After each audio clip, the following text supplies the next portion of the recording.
You're listening to Fate Spinner, a Witcher TTRPG actual play by Hallowed Haven Studios.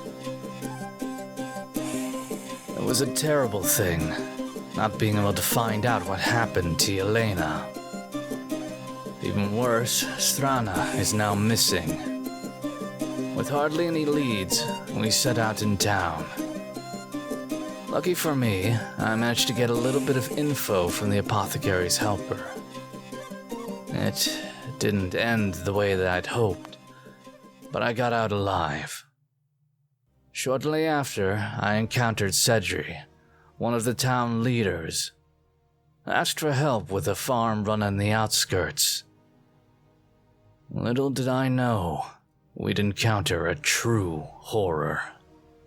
I am Overthinker. I'll be playing Vellis Vhal, the merchant. Hi, I'm Stabby, and I'll be playing Hazel Renfield, the human man-at-arms. Hi, I'm Vironz, and I'm playing Rennen Cigon of Atolia, the human witcher. And hello everyone, I'm Grizz, and I'll be your master of ceremonies, your storyteller, your GM, whatever you want to call me for this evening. But I think my players would most likely call me the... How are we doing, players? I'm currently stumbling over my own words a lot today, so... It's not like we set you up for that. Follow our Patreon for BTS. Oh, that's not going to be included. The players call me, and then there was just nothing after that, Grizz. Am I still cutting out? What's going on? No, I got you. No, you're good. It was just for that for me, I think. Okay, let me... So, active notice for you, Stabby. If I suddenly cut off and there's nothing, say something. I'm not stopping talking, probably. I'm going to be talking a lot. Oh, no, that's why I said it. Okay. Say it sooner. So much sooner. Don't wait. All right. So, when we last stopped, we were having two things occur at the same time. Vellis and Hazel were having a beautiful ride through the farm fields of Bannockburn, and Rennen was just having a delightful chat with a spectral being that seems to be behind almost everything that's happening. So, we are going to start with Vellis and Hazel. Hey! At about 5 seconds after a gorgeous Akira slide on a horse, which is impossible. Like, that would... I can't stress that enough. That would just break the horse's legs. Listen, horse got game. Yeah, that's... Yes. And I think we ended with both of you making a will save, which is good. Yeah. As we come around this mid-afternoon moment where the sun is starting to set on the other side of the sky and everything's getting a little darker, we still have the massive, about 2-story tall, skeletal torso made of other skeletons plowing and dragging its way at high speed after you both on the horse that I do believe you named Goliath? I did. Yeah. This big old workhorse that thankfully just has fucking nerves of steel. And you're running as once again, the deep, screeching, bellowing howl of the wind seems to be pumping through the bottom of the torso up and through the mouth, which still has the arm of what you identified as Cedric hanging out of it, dragging its way after you. And you guys are going like 20 miles an hour at this point. Like, you're fucking booking it down this road. R.I.P. Cedric. Anyway, what do you both do? Ride faster. Yep. Oh, that sounds like a good plan. Like it. Just thump, thump, thump, drums, high strings as it's going after you both. Are you? So who's looking behind you? I guess I am in this case. You don't have to if you don't want to. I was just trying to remember, like, how I was, like, thrown onto the horse, if I was, like, on my side or, like, actually riding proper. I think it was basically just thrown on like a potato sack. I you can believe probably so. race yourself. Yeah, if you want to. make me a reflex check if you want to sit up straight. Otherwise, you're on your stomach. Okay. Let's see, reflex. Yeah. You sit upright. Mhm. And Cigon's behind you. Yes. Cool. So against my better judgment. Yeah, I'd say so. As like 15 feet behind you, it's there. And now you get a much better look at it than you did before when it was all shadowy in the barn. And again, you see the sludge kind of coming out of the actual ribs. You see the deep eye sockets in the sickly green as it's bearing down upon you. And it is kind of keeping pace at the moment. And it doesn't seem to be slowing down. As now that it almost has you within its grasp, it's just going, she's mine, she's mine, she's mine, she's mine. The jaw isn't moving. It's just coming out from the center of the skull is where you hear it. It's kind of echoey and kind of screeches with the bellowing scream that's still coming out from behind you. And Vellis, you can clearly hear what is screaming at this point. Do something, boy. She's mine, Renfield. You can't have her. I'm not exactly sure what you're expecting me to do. I only have a sword. Throw it or something. He like thinks for a moment, digs into his bag. He doesn't really have much of anything. And then he'll just like look back to the skeleton and in lieu of any better plans, he's going to flip at the bird. See. Vellis is not looking behind him. No, I don't think he is. Let's see. Take a look at Hazel real quick. Hazel has secretly unlocked the Lost Witcher sign. Oh God! Imagine. Bald fist, middle finger straight up, auto kill whatever's in front of you.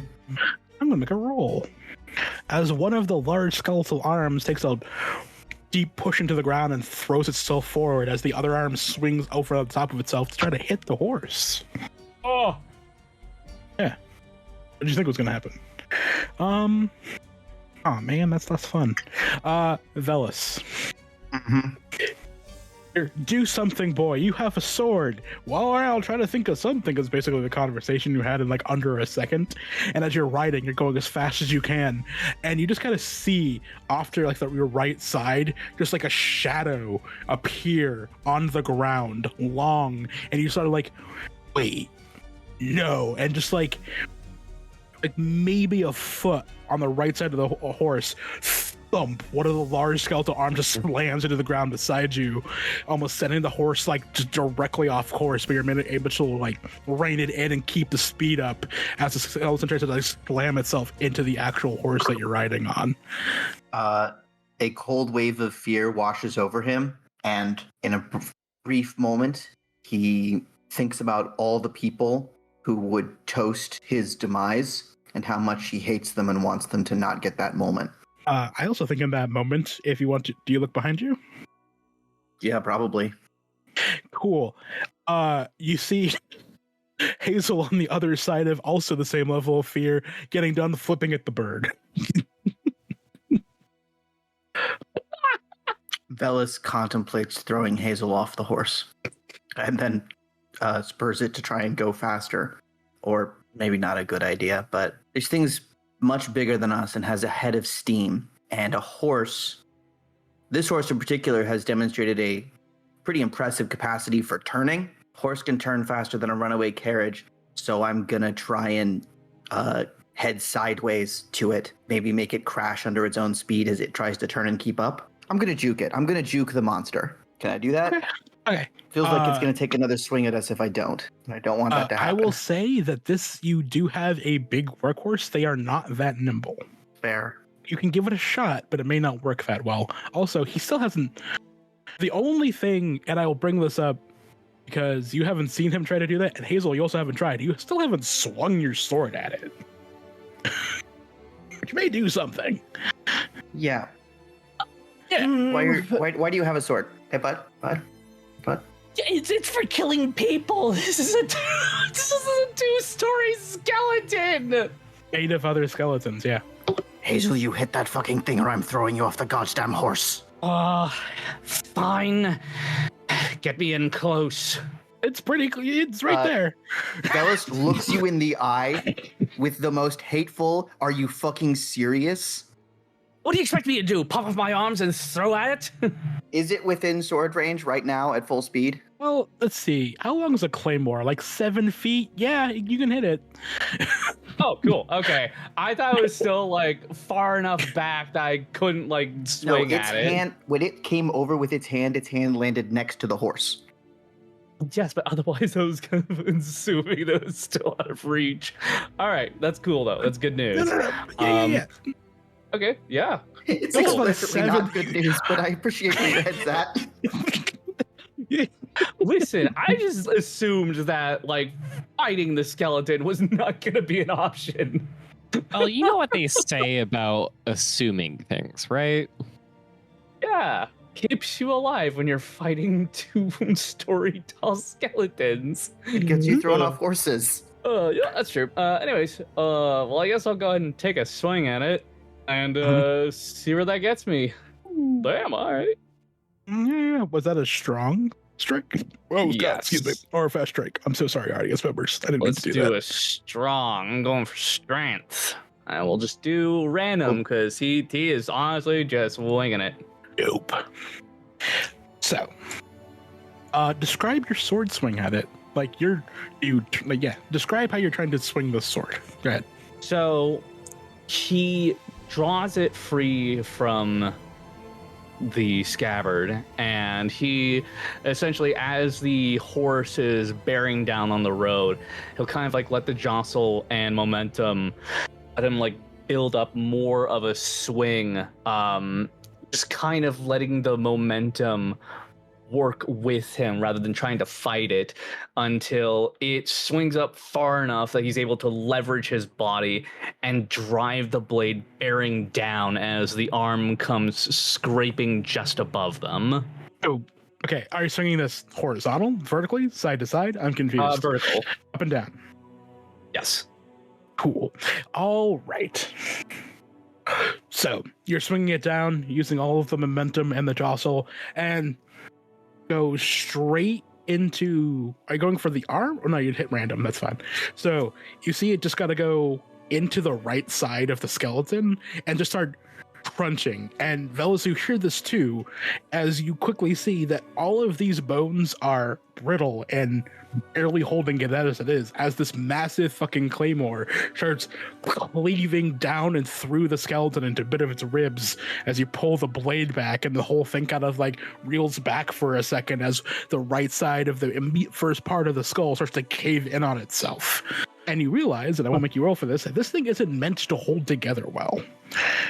This is just a massive lumbering scare tactic. Well, fine by me then. I think I might have an idea. And it's going to upset a lot of people. As it screams one more time, both of you make me a will save. Oh no. Hey. 7 of 9. Also hot. And you feel the deepest part of your soul, that animalistic part that just wants to like curl up on itself and just hopefully hide from whatever is making that fucking sound. You both fight it off as the horse. Man, the fuck is this? I'm getting a new die. Is this horse a badass? Oh, fine. Shut up. The horse isn't scared either. No, we're moving on. Fuck yeah, Goliath. God, fucking shit. It's cool. Yeah, I'm not mad. So, you're still going. All right. Vellis, you hear the crunching of bone. Seems things are going well back there. But you're still serious ways out from town. Hazel, what do you do? He's gonna wind up for another swing. How long actually would it take us to get back towards town? It was a 30-minute trip all the way out to that farm.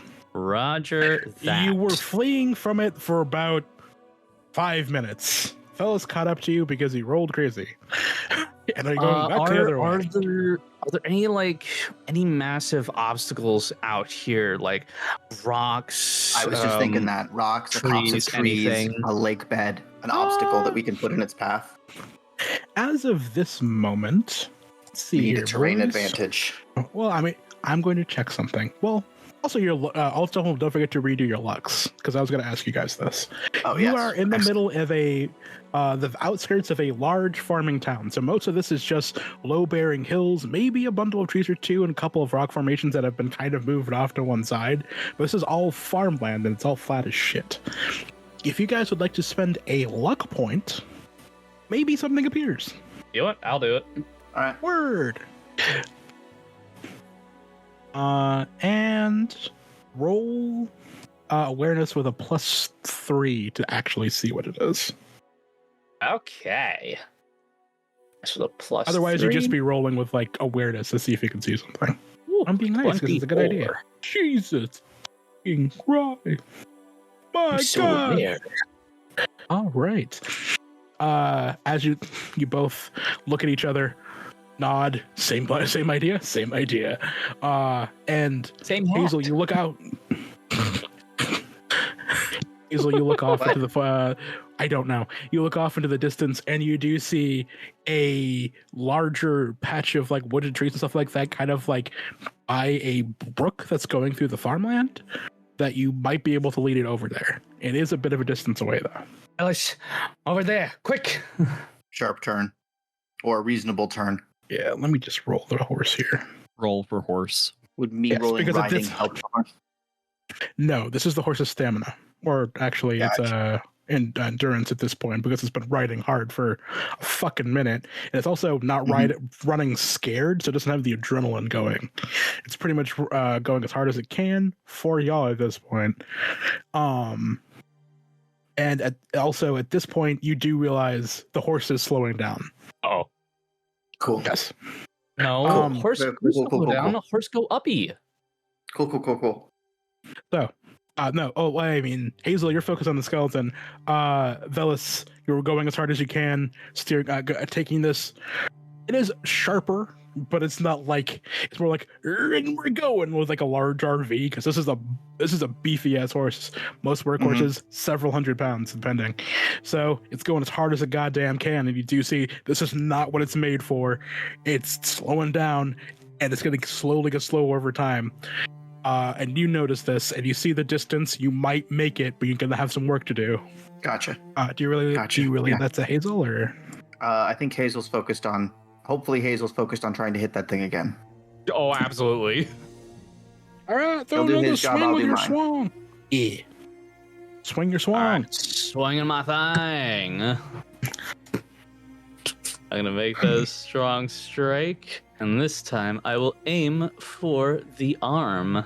Roll random. It doesn't really matter. See doodle. Okay, let me redo that then. It doesn't really have a body to aim for. Oh well, shit. Sick. I was supposed to use my luck to re-roll that, can't I? I don't know. I was being really nice before. I've been so nice to you.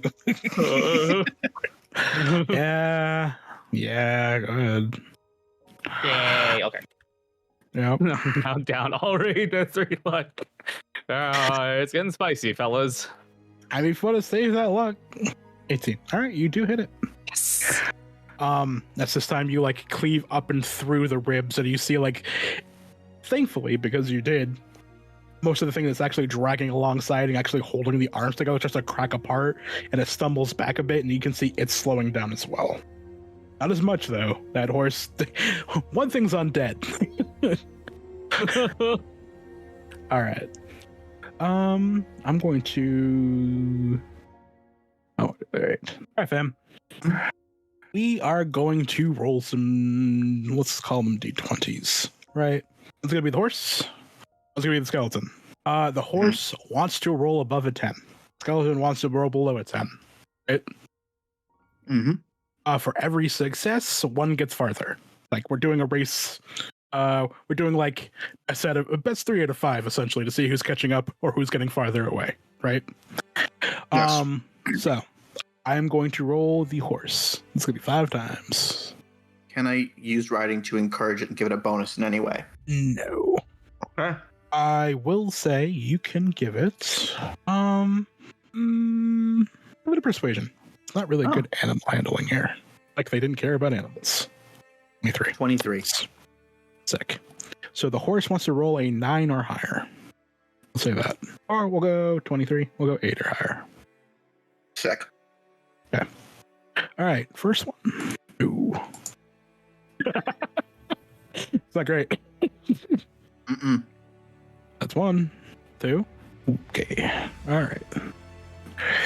All right. And he wants to roll. I'll even do this. Lower. Nope. Yep. Nope. Nope. Ooh, okay. That's fun. I believe that's dead even. So there's no gaining ground on either side. All right. That's okay. It's not getting That's kind of what we want. All right. Fucking take it, man. All right. So you're going as hard as horses doing the best it can. But the Skeleton Man's right there. Hazel. You can hear Vellis encouraging the horse up front, but even you at this point feel it just like panting and going slower and a little bit slower. And I think with this roll of the horse's endurance, Vellis, there is some blood coming out of the horse's nostrils, and it's really pushing his limits here. It's still going for you though. Yeah, it's a good horse. Also, we'll save for it. I am keeping this fucking die on a shelf. It says, Dice likes fuck horses. you. Fuck this thing. Fuck it. No, this horse rocks. This is the coolest horse ever. Yeah, that guy's a homie, okay? Shut up. Mhm. All right. Suppose he would have eaten you both. All right. So, Hazel, what you doing? I'm taking a swing at it. Strong strike, and please kill this thing. I end you rightly. It does hit. More chunks, louder crunching. You can see pits of bones actually just like sloughing off and falling off to the side, and it is leaving just a trail of crumbled bone behind it as you're going through these fields. That grove is, I'll say, about a football field away at this point, but as if sensing something, maybe whoever's controlling this is going to try to spur this thing on. So we're going to do those rolls one more time. We're going to keep the Vellis roll from earlier because he's like, man, this guy's really cool. I want to do my best for him. All right. 8 or higher. Almost there. Beautiful. Okay. Horse does not do well. Monster does. Horse does not do well. Monster does. Oh, no, this is the horse all at once. I bet I'm doing that. Gotcha. Yeah. So 2 successes, 3 successes, 2 failures. Yes. All right. I'm going to do monster. No. Ooh. No. Yes. Mm-hmm. No. It's slowing down. No, it's good. It's slowing down. Yeah, we gain ground. Just totally misunderstanding. Saying, oh God, what's happening? We're winning. Oh, hell yeah!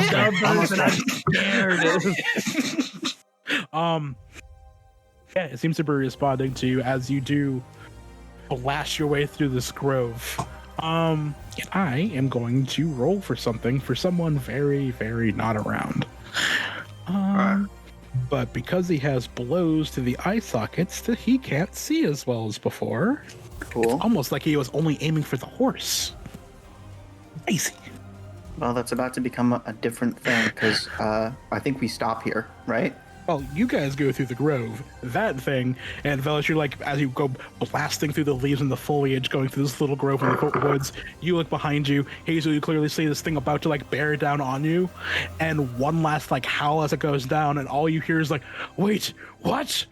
And then just, I don't know if y'all have ever heard just like a thundering amount of gravel being like tossed onto cement, but it's like that, but here's the thing. You ever throw a rock at a tree? Yeah.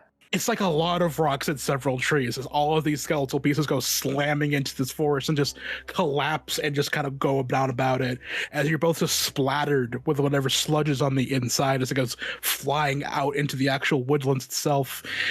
And the whole thing seems to just slump over into the trees as it all just kind of goes down and just kind of crumbles in on itself. The howling stops. The rattling stops. But as the horse comes down to a slide, you slow the horse down, and you turn around to look at the mess that has come over this small grove. You do see 2 points of green light still, just in the middle of all that bone and sludge. Yeah, pulling the horse up short. Well, best go see what that's about. Yes, I suppose we must.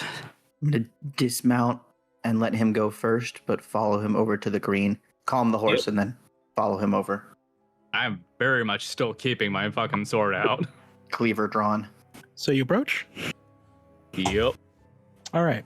So as you both get closer and closer and get within 2 feet of the actual skeletal pile, it is just dozens and dozens of bones just covered in that same viscous slime that was there before. And you can see in the middle of all of it, kind of deeper down, just 2 faint glowing green motes of light. Right. Are you going to dig in there, or am I? I suppose it's already been quite a while since I've had this outfit washed. Might as well make the best of it. And, he's gonna go ahead and get his hands dirty. You sink your hands in? Yep. Cool. Make me a reflex check. Oh.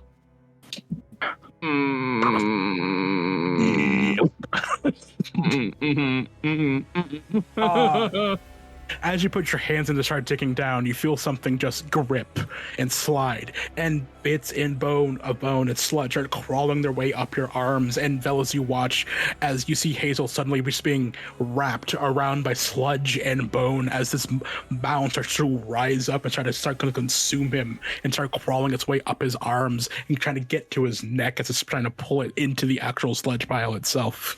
No, not again! I'm going to start slashing at the sludge pile with my cleaver and grab his collar with my other hand to hold him upright. Roll on attack. Are we good? Yep. Just going through the modifiers. Yeah, 17 and a 26 to hit. Yeah. You start chopping away at it. Oh, don't worry about target location. You just do damage if you want. Yeah. Yeah, it's plenty. 8 and 6 respectively. Yeah. Yeah. So, chopping away at it, sliding, crunching up the bone, chopping down through the sludge and stuff like that, and pulling him out. Just his arms are covered in just old bone and sludge one more time. It's just dripping down from him, but the actual mound seems to slump back down to the ground again. Both of you roll me an awareness check. It's 18. Nope. Yeah.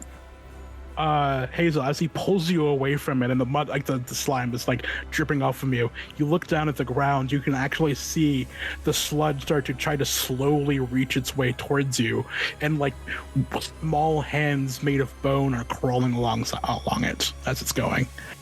It's trying to still reach for you. I don't know if you're actually some Cadwin royalty or noble. Let me send you a message. I will find so her. You're not moving. Oh no, he's winding his arm back. Make me a reflex check. Okay. If you're not moving away from it, then yes. He was gonna punch it, but I was doing No, this is stuff. along the ground. It's just a thin layer of slime along the ground trying to reach for you. Are you trying to get away from it, or what are you trying to do? Because if you're just going to talk at it, that's where the reflex save is coming from. Fuck it. He's just going to hack away at it. Okay. You then ignore the reflex save, but if you're just going to stand there and talk at it, it's going to reach for you again. Okay. Yeah. You start smashing into this mound and stuff like that, just pulverizing all the bone within it, so it just becomes this thin powder almost. There's still big chunks on other areas farther away from you, but do you both back up? I think so. Yeah. Although we want to get those green things, don't we? Yeah, I mean, it's up to you.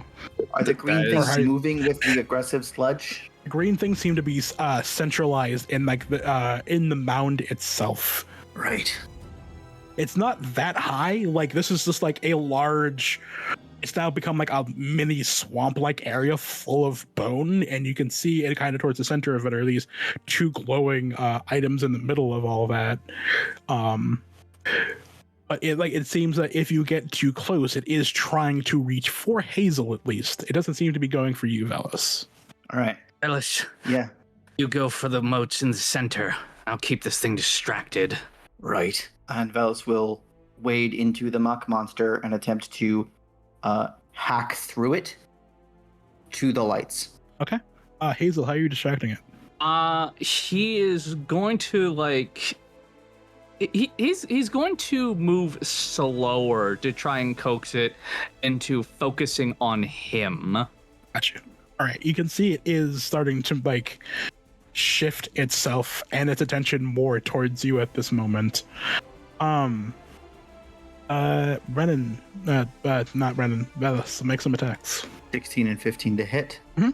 and 13 on my first strike, which is very good, and 6 on my second. All right. So as you cleave down, as it were, you hit the first mow, and it almost feels like your cleaver isn't quite going through it as much as you want, but your aim is true, and you do manage to crush the first one, and the light goes out, and you kind of feel the whole thing kind of like slump on one side, and Hazel, you can feel the stuff moving towards you, kind of like pause in the next activity at the moment, like what just happened, what's going on.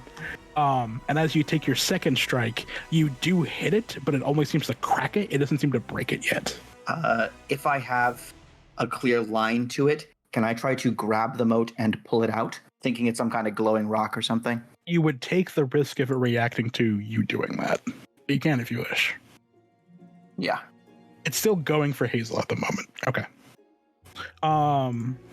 Let's see. This wouldn't be Brawling? Make me. Yeah, let's go brawling. If you're just using your hands, yeah. A 23 on the first one. Why did you make 2 of them? Because fast attacks is always 2. Well, this wasn't going to be an attack. This is just a brawling check to try to reach and grab it. So we'll take Then the it's 23. Yeah. Yeah. You do reach in and start to pull it out. It does feel like you're just pulling the entire weight of a lot of the swamp behind you as you're like pulling it up, and it's covered in that thick muck. You do see like a very intricately carved, like deep, like almost black emerald that seems to be just glowing faintly and cracked in your hand as the sludge starts to like pile off of it. And as you hold it in your hand, you do hear that same faint howling that you heard before, but you realize as you're holding it, and you're a very smart individual, those aren't howls, those are screams. You want to keep holding it. I'd like to pull it out and toss it. Toss it where? Away into the brush. Actually, if Hazel's nearby, I might toss it to him, since it clearly breaks pretty easily and I consider it evidence. Oh, okay. Yeah, he tosses you the emerald. Cool. Is this thing still trying to kill us? No, you see as it pulls away from the slime, the whole thing goes limp. However, he does toss you the glowing green rock, do you catch it? Yeah, I'm like based purely on reflex. Okay. Witcher thought those were important. Hazel, as you hold it within your hand, you get the same feeling. Those weren't howls. Those were discordant screams, like stretched out and moving real slow, of hundreds of people, maybe even everyone who made up this massive creature in the first place. But you feel something else. A strong sense of deep, unyielding hatred as you hold it. And it's getting stronger and more condensed. And you can feel this thing kind of like weighing you down, and you feel your kind of self kind of like slowly start to get dizzy in the moment. Make me a will save, please. Is your will a 12? Wait, why is my will a 12? Did the calculator mess up again? I'm guessing so, because I don't think a 12 is even possible. What? Oh, you can't have higher than a 10. Oh, it's just you have it at 12. When did it become a 12? I don't know. Yeah, you have. We'll do this later. You have 6 extra. You have 6 extra points in your stat total. Okay, that's weird. Yeah, I don't know how that happened. Anyway, let's roll it again. Okay. We'll call it a 10 for right now because I'm not sure how it's possible. So, it's that same voice, a crystal, fully understood. There's no screech, there's no howling, there's no guttural. It's like, Understand this, Renfield. This isn't the only thing I'm going to be sending after you. I won't stop until you understand, or you're buried so deep in the ground only the beings in hell will find you, that she's mine. That cracks and crumbles in your hand. No! What did you do? I didn't. Seems our fellow didn't want us keeping anything that could be traced back to him. Our fellow. Well, apparently in this case, it's the suitor. Fucking You have to be more specific. the Cadwin bastard that swept her off her feet. Isdola. Look, it's a long story, okay? Both of you roll me an Right. awareness check. 20. 14. Okay. Hazel. Mhm. There's something floating in the sludge. Okay, what does it look like? Lumpy? It's really thick and covered in sludge. You can barely see it, actually. Well, fuck it. He'll reach down and gingerly grab it and pull it out of the sludge. Yeah, it's kind of like a thick, viscous mound of stuff, but you can tell there's an actual shape to it. It's really gross. It's covered in stuff. Okay. Try and wipe it off as best as he can. Vellis will grimly assist, suspicious of what this is. It's not that big. But as you wipe it off, you kind of turn it over and you see this beautiful small statue of what seems to be like a bird in flight. It's wrong, and as you wipe off more of the sludge, you realize that the head of the bird is a human skeleton, and as you wipe off more of it, kind of hastily chopped in, like someone just took a hammer and chisel really finely but quickly to it, as if they were in a hurry, or just the words grave singer. Well, what do you suppose that means? Well, I can only guess it might be some form of necromantic deity, but I'm not entirely certain. This grave singer sorts is definitely not within my wheelhouse of knowledge. I believe we'll need to find our witcher fella. Fuck. Yes, we found a trail. Beast. Probably a beast like this one. Took our quiet red-headed friend and fled into the forest. I was to gather you and join him promptly. Shit. A mental Right. note for both of you, because you're both smart individuals. The last time you encountered a sludge like this, and also smelled the exact same, it also had a name. I did not write that down. But this thing is called a grave singer. It's just kind of coming up into your memory because that smell won't go away. Because the last time you smelled this, there was a note in a box, and a couple, and the note said the Bramble Hulk. Can I roll well traveled to see if I've heard of people making monsters like this? Go ahead. 22. Culture. Well, okay. It's item cultural area. It's mostly a no. Making monsters? That's not something you've ever heard of anyone do. But the magic surrounding this, animating things and making it move, that's mage shit. Both of you. What's a good roll for this? Both of you roll a deduction check. Deduction, he said? Mm-hmm. Bonuses or penalties? No, that's not that bad. 15. Yeah. Putting it all together, it's it genuinely just seems like whoever is behind this, the marrying of someone who he doesn't fully understand who you're talking about, but Vellis is trying to get with you on no, he took my girl, maybe something. And the previous attack on your redheaded friend, Strana, and being kidnapped, and now this thing coming after you, it just seems like some crazy mage bullshit, and maybe that fucker just has a penchant for naming things in a really over-the-top way. Right, so seems your suitor is a mage. And because he's a mage, and therefore daft, thought it would be best to send monsters after people instead of hiring a couple of knives. I will admit this. It is quite effective at striking fear into one's heart. But it seems it has little to back it up. At least this one. I wonder if the he seems brushed to be, carving has anything to do with it. interesting. Could be. Vellis is returning to the horse as we talk. Yeah. Also, he's of the 3 people he's tried to kill, he's got one of them. So, just saying, Right. helps you onto the horse. We should go I know find out fellas which that are can the... do better. And that. And that. And at a somewhat more reasonable trot, I think we're gonna head back to town. Try and find Rennen. Okay. Yeah. There's one thing that I'm concerned about specifically. We have a mage coming after us. Vellis is mostly annoyed that he didn't hire mercenaries, because 5 guys with bows would have probably killed us, right? Would Possibly. depends on the guys. Yeah.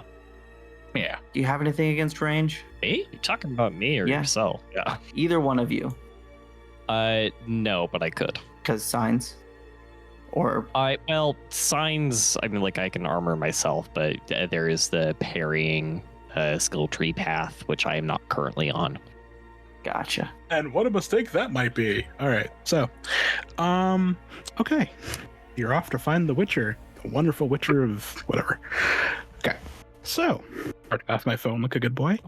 The camera pans up away from this very gruesome moment as you both start to head to town, realizing that there's probably a horrific trail of bullshit leading back to that poor farmstead.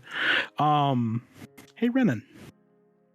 Yes. We're going to wind back in time to the Spectre leaving you with that one little line as he faded away.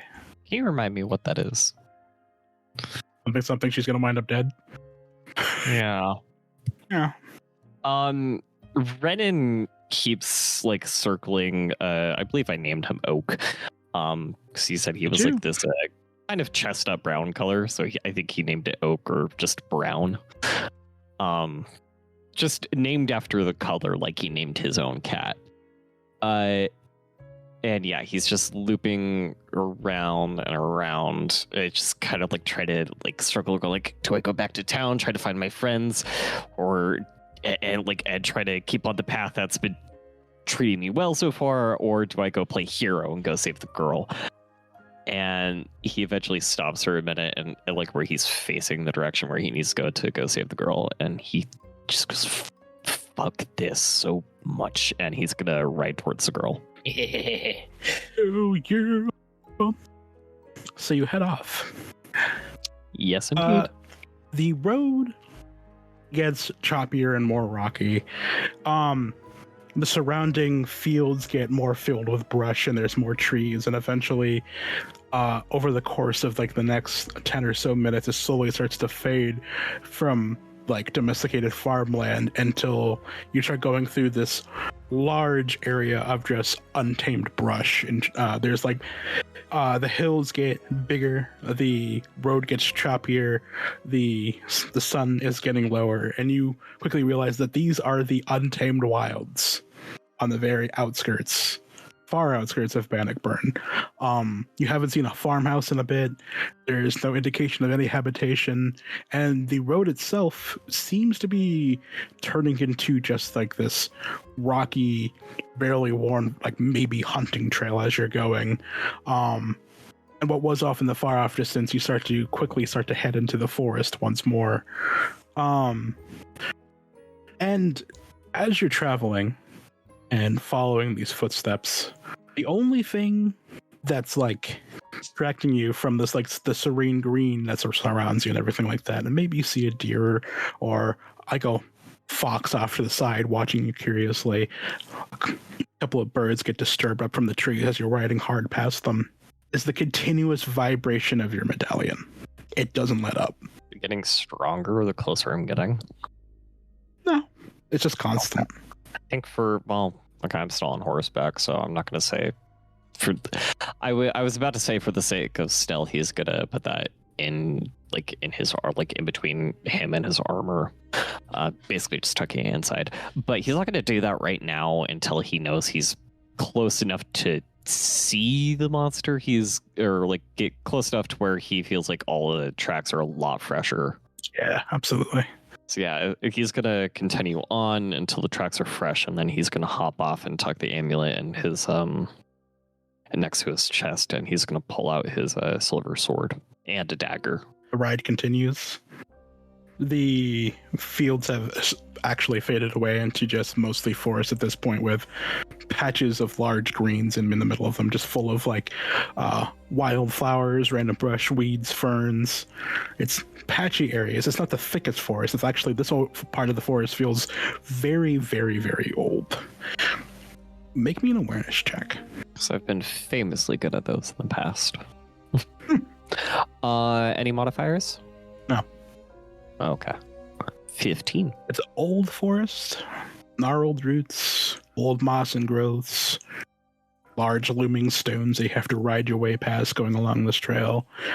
You come across it's like old bridge. You can't tell how old it is, but it is slightly rotting, that goes over like a almost like a mini ravine. You can't quite see the bottom because of the way the sun's setting, but it goes down pretty deep as you cross over it. And as you're crossing, you kind of just, this weird tug deep in your being. Man, it feels bad, like you're missing home. And you stop the horse entirely. Because you gotta like stop on this bridge in the middle of this ravine that you can't quite see the bottom of. You just shake your head to side. Am I leaving? Make me a will save. Great. Oh, this one too. Gotta head back to Bannockburn. No time to leave yet. Whatever's out in the worlds can wait. He's gonna turn back, and I'm gonna spend a luck point to re-roll that. There is no re-rolling this one, unfortunately. Oh no. Well, yeah, then he's gotta turn back because that's what he thinks best. Yeah. Bannockburn's too good of a place to leave like that. Think of all the people you could help as a witcher there. Not that there's that many monsters. Why is your medallion vibrating so strongly? Right. Srana. She was taken. Oh, right. I gotta follow his footsteps back. On the other side of that ravine. Yeah. They're crossing the ravine again. That same pain happens again. A Bannockburn. We'll save again? Well, I ask you, Rennen. Yes. Bannockburn's like a new home to you, and you haven't felt home in a long time. In about 50 years. Yeah. Are you ready to leave home again? A witcher must always be ready to go on the trail. You've been a hermit before. You can go anywhere for years. Maybe it's time to do that again. A ravine is a nice place to set up camp. Nobody can sneak up on you from behind. No. The girl has to be saved. Because if I'm truly going to be home, then it's also got to be home with the other two people that I care about. While I also look for the one that I love. Oh, it's going to hurt being away. As you start to cross this ravine, pain gets a little deeper. Stings. The horse isn't moving. You like get off the horse and pat Oak on the neck. Horse, it just looks confused. Like, why are we leaving? Just turn around. Come on, Oak. It's okay. We could return. We gotta save the girl and bring her back to the town to be with the other two that I care about. Make a persuasion check. Ah, shit.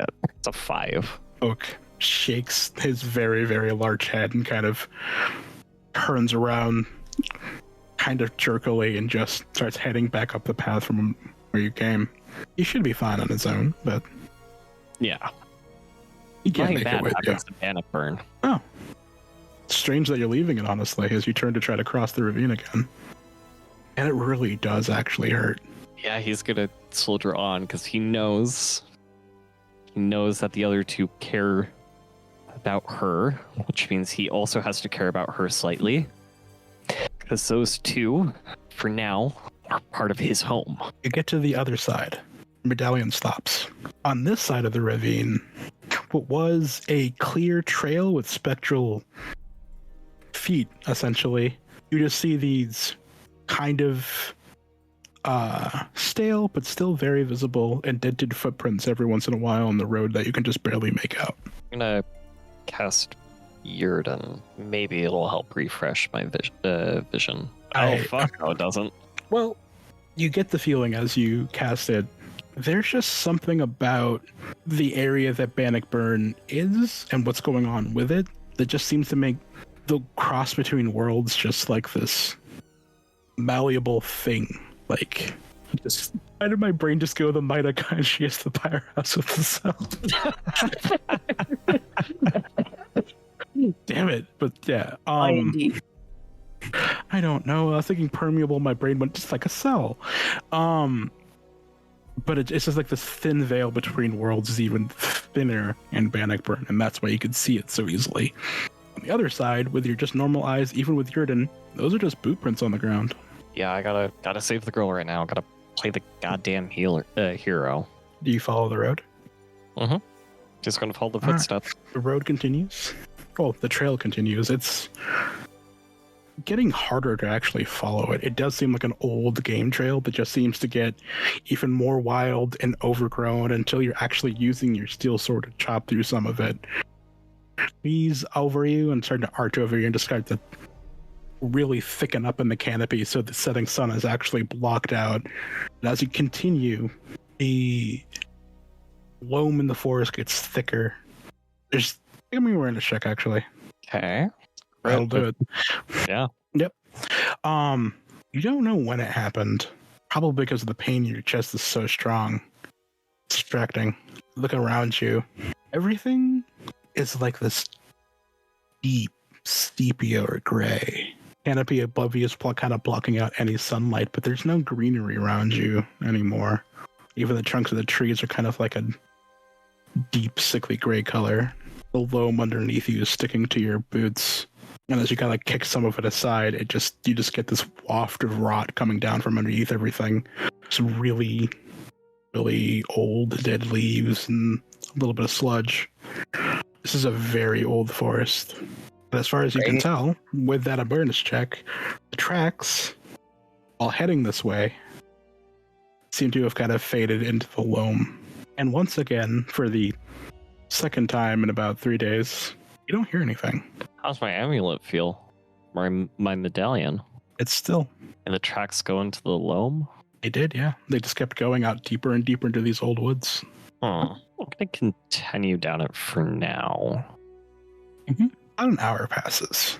You circle around a tree and you come into this opening in the middle of all of these old trees and growth.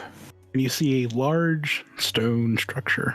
Maybe about a story tall, but it's more like several stone slabs have been all just like slammed into each other, and one was kind of like placed over top of it, so like a giant hand had put it there. And it's just like this gaping hole of maybe a doorway leading into it. The top is just covered in old growth. Some vines are dangling down. There are piles and piles of just old leaves and growth kind of like going all around all of these rocks. And the rocks themselves seem to be like this really old granite. There's like what may have been a sign, maybe a message on a long wooden plank that's rotted with the years dangling from the top of what might be at the doorway. You can't quite make out what it says. Does it look like it's an elder speech or at all, or? You can't make out what it says from where you're standing. Okay. I mean, yeah, I'll move closer to it because I do actually want to be able to read it, but first and foremost, looking out for traps on the ground, just in case. Sure, make me an awareness roll. 16. Mm-hmm. There's something in the trees. I can't quite make out what it is, can I? No, you sense it. And now your medallion's moving a bit. But it's kind of like on the other side of the stone structure. Maybe it's watching, you can't quite tell. Yeah. As you move closer to it, you do see very old writing. Rayburn. That's it. So was there a first name touch? I don't know if you cut out on my end. All I heard was Greyburn. Okay. That's all it's. All right, cool. Sorry, I just wanted to make sure. Mm-hmm. And very, very old calligraphy. Yeah, pull out silver sword and dagger, and I'm gonna press on while still being wary of traps. Yeah, you don't see any traps at all. No. Yeah, he's just gonna press on trying to find the girl. Press on where? Is there not a path I can follow with the steps? What steps? The steps are gone. Those faded forever ago. Yeah, Sorry. you've been following a trail for a while now. Yeah, can I just continue, just continue on the trail past the sign? Are you going around the stone structure entirely? Yeah. Okay. Yeah, you can walk around. I actually, if I'm able to circle it, feeling for where the amulet vibrates strongest. The entire area. Yeah. And there is a something in those trees. Yeah. You can go around it, yeah. Okay, the amulet's for no, curiosity drives me. Stone structure. Enter. Okay. You enter the stone structure, and it quickly realize that it is just the stone covering of what seems to be stone staircase that just goes down into the earth. Interesting. My amulets or my medallion's still vibrating very strongly, or still vibrating, not very strongly. It's vibrating, yeah. Stronger now. Give me an awareness check. 17. Okay. You want to head down? Yeah. Yeah, you proceed the long, gentle path down. The sides of the staircase itself are also stone, but you can see roots and other poking out through the side. There's really old lichen going down of it. There's moss. Seems to have been built forever ago. And as you're going down, it does just keep going down into pure darkness.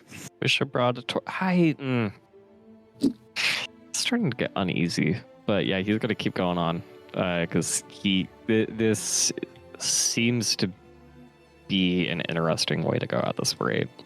Every now and again, he'll cast Igni in front of him, and it lights down the path. You can see there's just more staircase going down. Yeah, kind of figured. And down, and down, and down. You keep going. I mean, okay, so he's gonna look up and he's I'm assuming it's gonna be all black looking now. There's just absolutely no light except for when he makes it. You do look behind you and see a pinpoint of light where the entrance was, but it's not that bright because it wasn't that bright where you were in the first place. But as you do Igni, you can clearly see the ceiling of the staircase above you. Yeah. So, you know what? He's gotta... This feels very foolish, only because I actually have a fear of heights. He's gonna cast Igni. He's gonna kind of get close to the edge of the stairs, and he's actually gonna cast Igni down. Straight down? Straight down. Yeah, it hits the stone steps. Okay. Yeah, let's keep going. He's gonna start running because he wants to go faster now. Gotcha. So, at a running pace, quickly casting Igni, you dart to the bottom and cast Igni one more time, and then it just goes out into open space. Yeah, he'll kind of cast Igni front, basically do a compass thing of it, just to see where walls are, and then just quickly go over to one. You cast Igni in a compass. You see the wall on either side of the entranceway that you just came out of, but you do not see any other walls. It's just open blackness. How's my amulet feel? Or medallion? I keep calling it an amulet. Yeah, it's fun. Yeah, it's been going this entire time. Give me an awareness check. Okay. I'm not getting worried. You are. Could I spend a luck point on this as well? Because I have so many concerns. 16. Yeah, it just seems to be a large open area. It kind of feels tomby, like a tomb, tombish, like a tomb. I bet you it is a tomb. Okay, no, he's gonna shout. He really is just gonna shout, "Hello, is anything down here?" He's gonna attract attention to himself now. Hello, is it? Hello? Hello? Yeah, pretty much. You hear your own voice. Okay. Yeah, he'll just stick himself to a wall. You know what? If we're gonna be particular about it, we're gonna say the left side. And he's gonna just keep going back. He's just gonna shuffle against the wall until he hits something else. Yeah. About 10 seconds later, you hit another wall. Yep. Mm-hmm. Shifts himself in that fashion as well and keeps scooching on. Okay. You scooch and scooch and scooch and scooch. Mm-hmm. Yeah, and then as soon as he gets bored, which is swiftly, he'll just stick his left hand on the wall and start running forward, just so he still has some of his bearings. But yeah, just left hand on the wall, runs forward until he left arm slightly forward. That way he doesn't just face plant into a wall, you know? Sure. You run for a while and then hit a wall. Yep. Just keep it the same course of just switch his head over, runs opposite, runs. Do you have a plan? Because this seems to be a very large open room. Yeah, no, he has no plans here. He's honestly just mapping out the room because he didn't think, oh, you know what, in my time of things that I do, I'm going to need the tawny owl potion to see in the dark. Yes, you run for almost a similar length of time before you hit another wall. Yeah, he's going to just complete the same action until he makes runs the full perimeter of the room, and then he goes like, sod this, and he'll cast Igni again while also yelling, someone show yourself. And if nothing happens, he's gonna fuck off right back to where he came from. So you don't try to go towards the center of the room at all? No, he will. As soon as he's made the full perimeter, he's gonna probably... you can leave, and that's totally fine. Yeah, no, I understand that. But he's gonna make the full perimeter. He'll probably walk 15 paces forward, cast Igni, shout. If he doesn't see anything, then he'll fuck off right back to where he came from. 15 paces from where? Like the entrance that you were before? From the entrance that he originated from. Like 15 paces forward, and off in the distance, you do see something. Motherfucker. Yeah, it's like... Run towards that bitch. Yeah, make me an awareness check. Let's start crying. 18. Okay, that's not that bad. Okay. As you're running towards it, it gets closer, bigger, closer, bigger. You quickly realize, since it's Igni and you can see a pretty good distance, it's made of stone. In the center of this deep subterranean tomb is a massive sculpture of an older warrior, and this is intricately carved. Full plate armor, large sword and shield, kneeling, has his hand on the back of what seems to be a large, like a massive dog, and they're both standing proudly, looking off towards the entrance. And that's what you quickly see with a quick blast of Igni. Okay. Yeah, that's right, Brain. You can draw in the dark so accurately. No, I'm not going to do that. So that's foolish. However, he will do his best to commit the entire statue to memory of what it looks like. He'll then face the same direction it is. You mean awareness check? Mother, I paused, fully expecting that. No, no, I reroll. I reroll that. Vironz. No. Don't say no, please. Can I? No. I've been so nice. Okay, that's so true. I know you have been. I've been so brutally nice over here. You face the same direction it's facing. Do you cast Igni? Yeah, so that's the only way he's been able to see so far. It's kind of just out of your vision. Let me another awareness check. This is a completely different check. The other one was a failure, and it was very important. This is a completely different check, that's equally important. 13. Cool. It's just out of the corner of your vision, and you kind of have to strain your neck upwards to see it. Very high above you, dangling, upside down. You see a shock of red hair.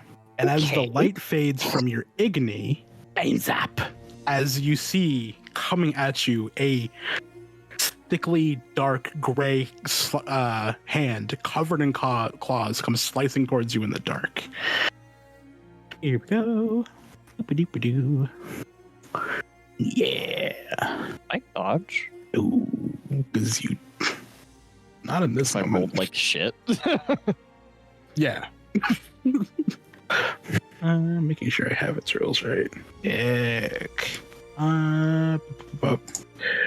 As you take 12 points of slashing damage as these claws come out of the darkness and slam into you, and for the briefest second, you do get the image of your attacker, but as the Igni fades, and it could see you, and you could see it. A long mane of black hair surrounding this thickly gray face with what seems to be just like this open mouth going out down and a long hanging jaw and two black pits for eyes. As it backs away from you, and you can just see at the as it starts to, a dimly glowing light appear off to the left as it slides its way back into the darkness. Roll a Witcher training as it fades away. Okay. 16. That is a grave hag. Hey. Grave hags are one of the few sentient necrophages, just makes them very dangerous. Grave hags have nothing to do with mages. Though they have magic, grave hags are just another necrophage race from the conjunction of spears. Interestingly enough, grave hags appear exclusively female. A male hag has never been seen. Most books state that grave hags, like other monsters, steal little girls from villages to transform them into new hags. Ding! All right. That's what you know off your Witcher training. Yep, I was also looking for the weakness parts. Oh, you're not allowed to look at that. No, shoo. The vulnerabilities are Necrophage Oil and Whip Tongue. Okay, which I don't have Necrophage Oil. Yes. But I will give you this, which you would know. The rest is no-go, because it's DM stuff, so shoo. Okay. Yeah, I'm gonna cast Quen. Let me cast Quen. And you said I saw a dull glow, correct? You did. Kind of like way off to the side, but like just enough to, as you're realizing standing there, illuminate you. Yeah. Yep. Okay. All right, but time is of the essence. It's coming to get you. Okay. Yep. Okay. So, let's see. The illumination seems to be directly on me. I can't make out what it is yet, can I? Make out what? What is the dull illumination? I can't make it out. Oh, it seems to be like a lamp of some kind, maybe. Maybe it's like a contained torch to make it easier for it to see you, but not it. You see it. Mm-hmm. You would know that they have pretty good vision. Even in the dark. Yes. Also, you're worried that it may have skull circles around, which would be not good. Yeah. Let's make our way to the entrance. If I can make my way there in a turn. So you're just straight running? Yeah, casting Quen and running to protect... Well, okay, you know what? No, I'm going to run towards the illumination first. Yeah, it's about like 20 feet from you. You can run there. Yeah. Right, this is a loose initiative, so as you're running, it's going to attack you again. Okay. 25. And this, you see coming out of the corner of your eye as it's going for one of your arms. If you wish to do any of the defensive actions. I mean, other than just... Yeah, can I just roll to kind of like dodge out of the... Like, roll out of the way, essentially? Sure, you can attempt. That it's a crit of 27. Well, it threw a 25 at you, so you got pretty lucky there. Ooh. Yeah. All right, so you roll out of the way and you feel those claws miss you by inches as you keep running towards it. And yeah, it is an illuminating torch. So fuck you, I'm stealing this. And I'm gonna, again, make my way towards the entrance first, because I don't know where its skull circle is. And yeah, so depending if I can, grabbing the torch, running towards the entrance, if I could stop at the entrance and cast Yrden to slow it down if it were to follow me. Okay, it's an 18. And yeah, you get to the bottom of the stairs and cast Yrden. Then I'm gonna keep running at the moment. Okay. Because I'm not equipped to deal with this thing on its... No,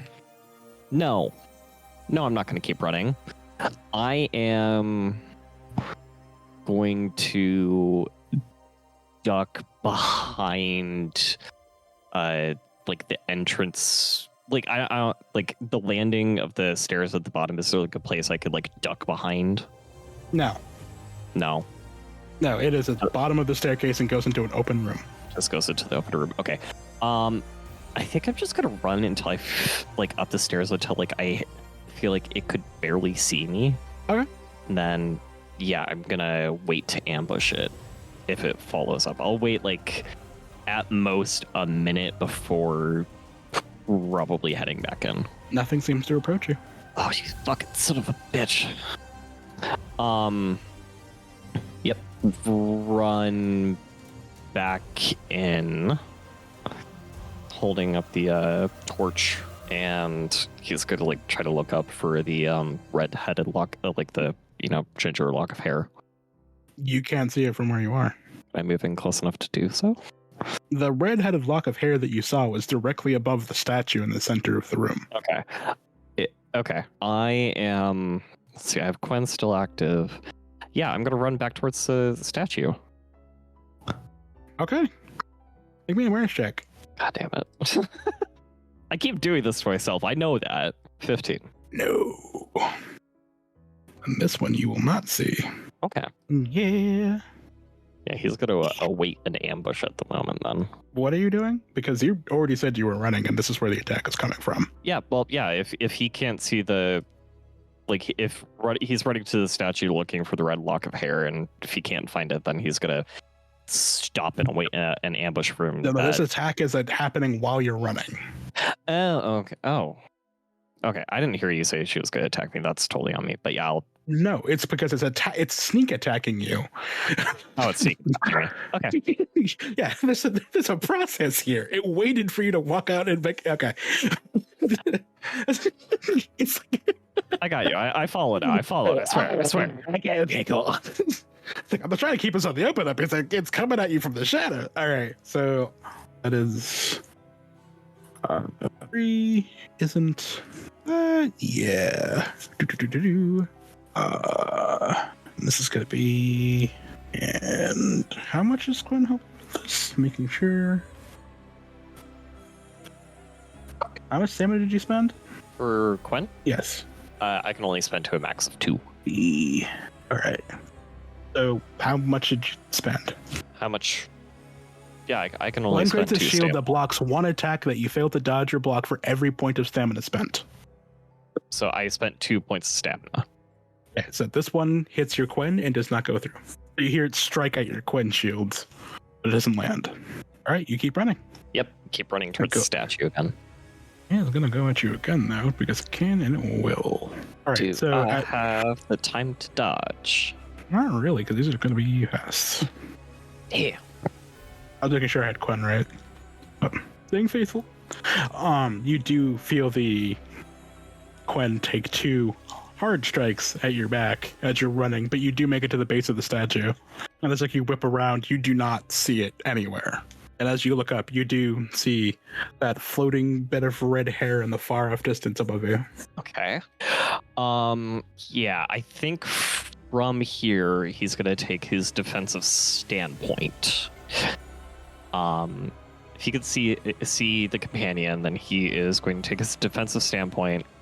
He'll cast Quen again. So it's always a useful spell to have. Burning. Hey. Yeah, he's gonna burn 2 stamina on that as well. All right, you take a defensive posture, and there is silence all around you. Thank you for listening to Fate Spinner. If you enjoy this story, please make sure to subscribe and review wherever you're listening to our podcast.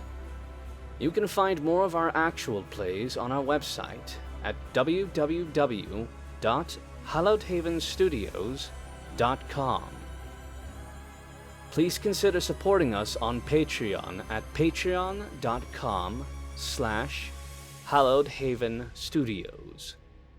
Your support helps make more stories like this possible. Dead silence, much like the tomb that you're in.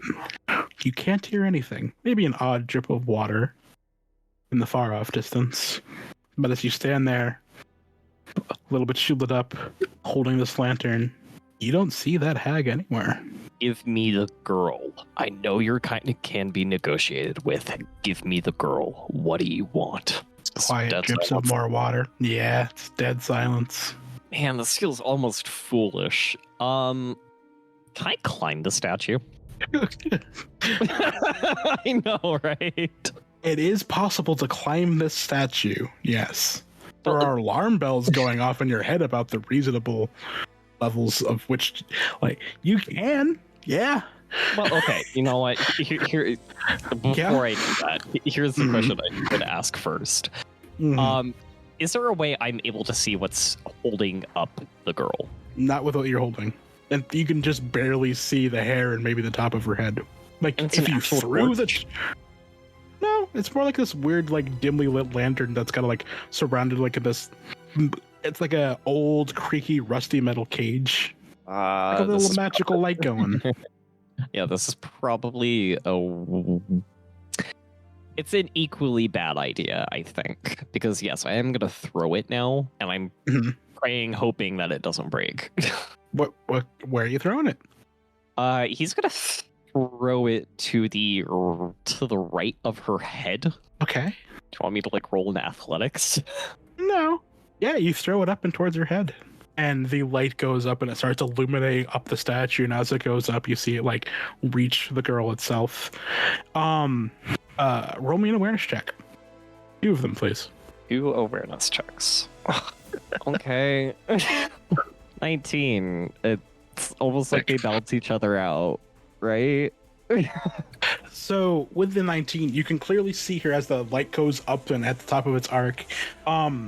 A strange, like, black webbing is currently, like, holding her to the ceiling by her feet.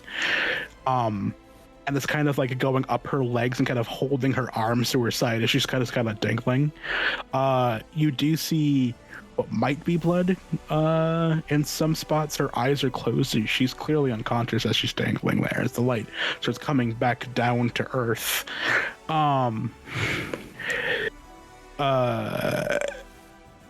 Yeah. I gotta make some rolls. Make me an athletics check, please. Or not athletics, what the fuck is it? Physique. Physique. Now that is something else. It's 15. Cool.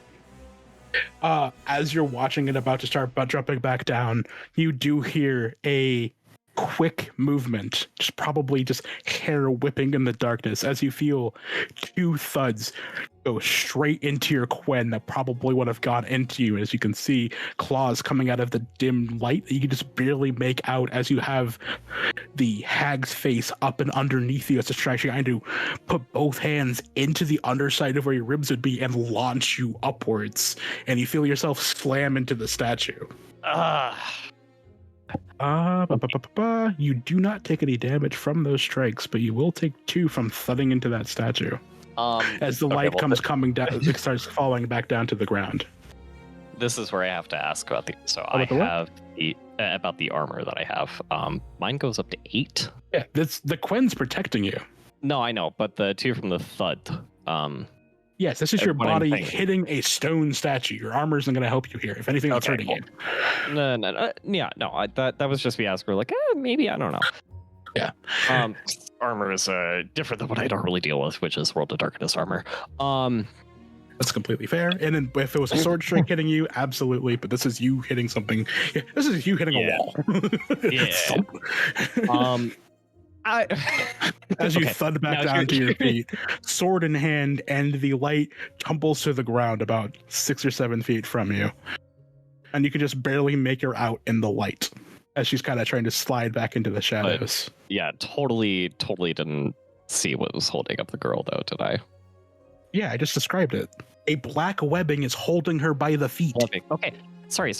No, my brain just totally glossed over that, laughing at the it erased that information, laughing at the fact I hit the statue. Why am I so nice? There you go. It's a black webbing holding up her feet. But yes, you do know what's holding her up. It's just way up there. Yeah, there's no way of getting her safely down, efficiently down. First not is with that. casting. Yeah. Yeah. Oh my god. Okay. It's not. This is a game of strategy here, man. Okay.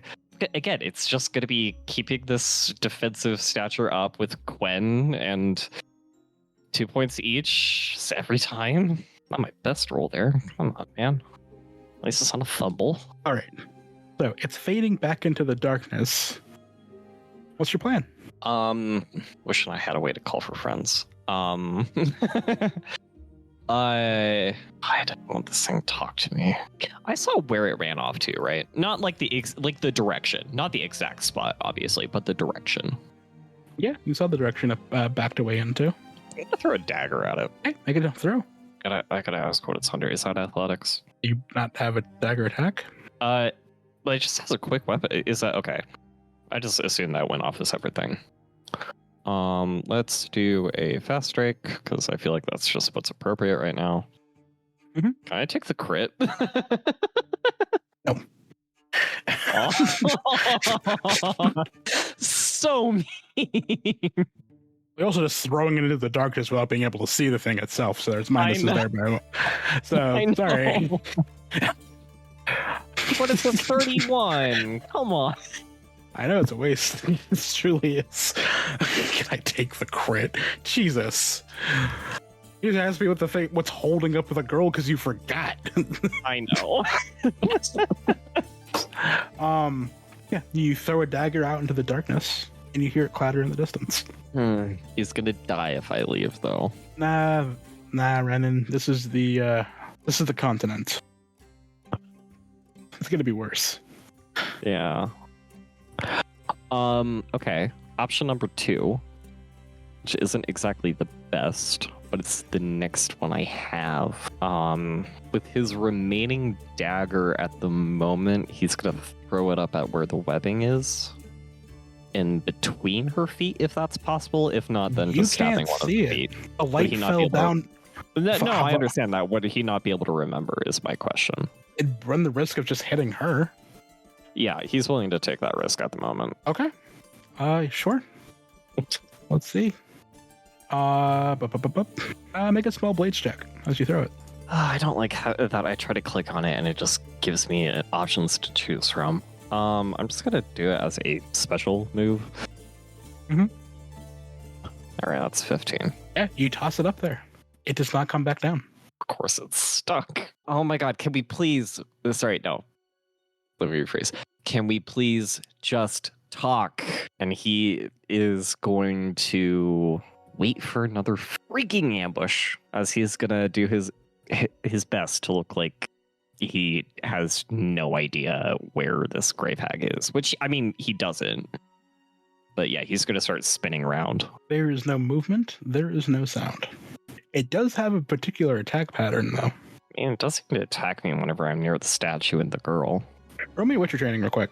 Yeah, I think I'm also going to spend a luck on this because I really want this to get to be a Don't roll. Don't spend a luck. Just get a +2. Okay, 19. The only times it has attacked you is when you've deliberately turned your back or thrown the light away from you and put yourself in complete darkness, but it can still see you.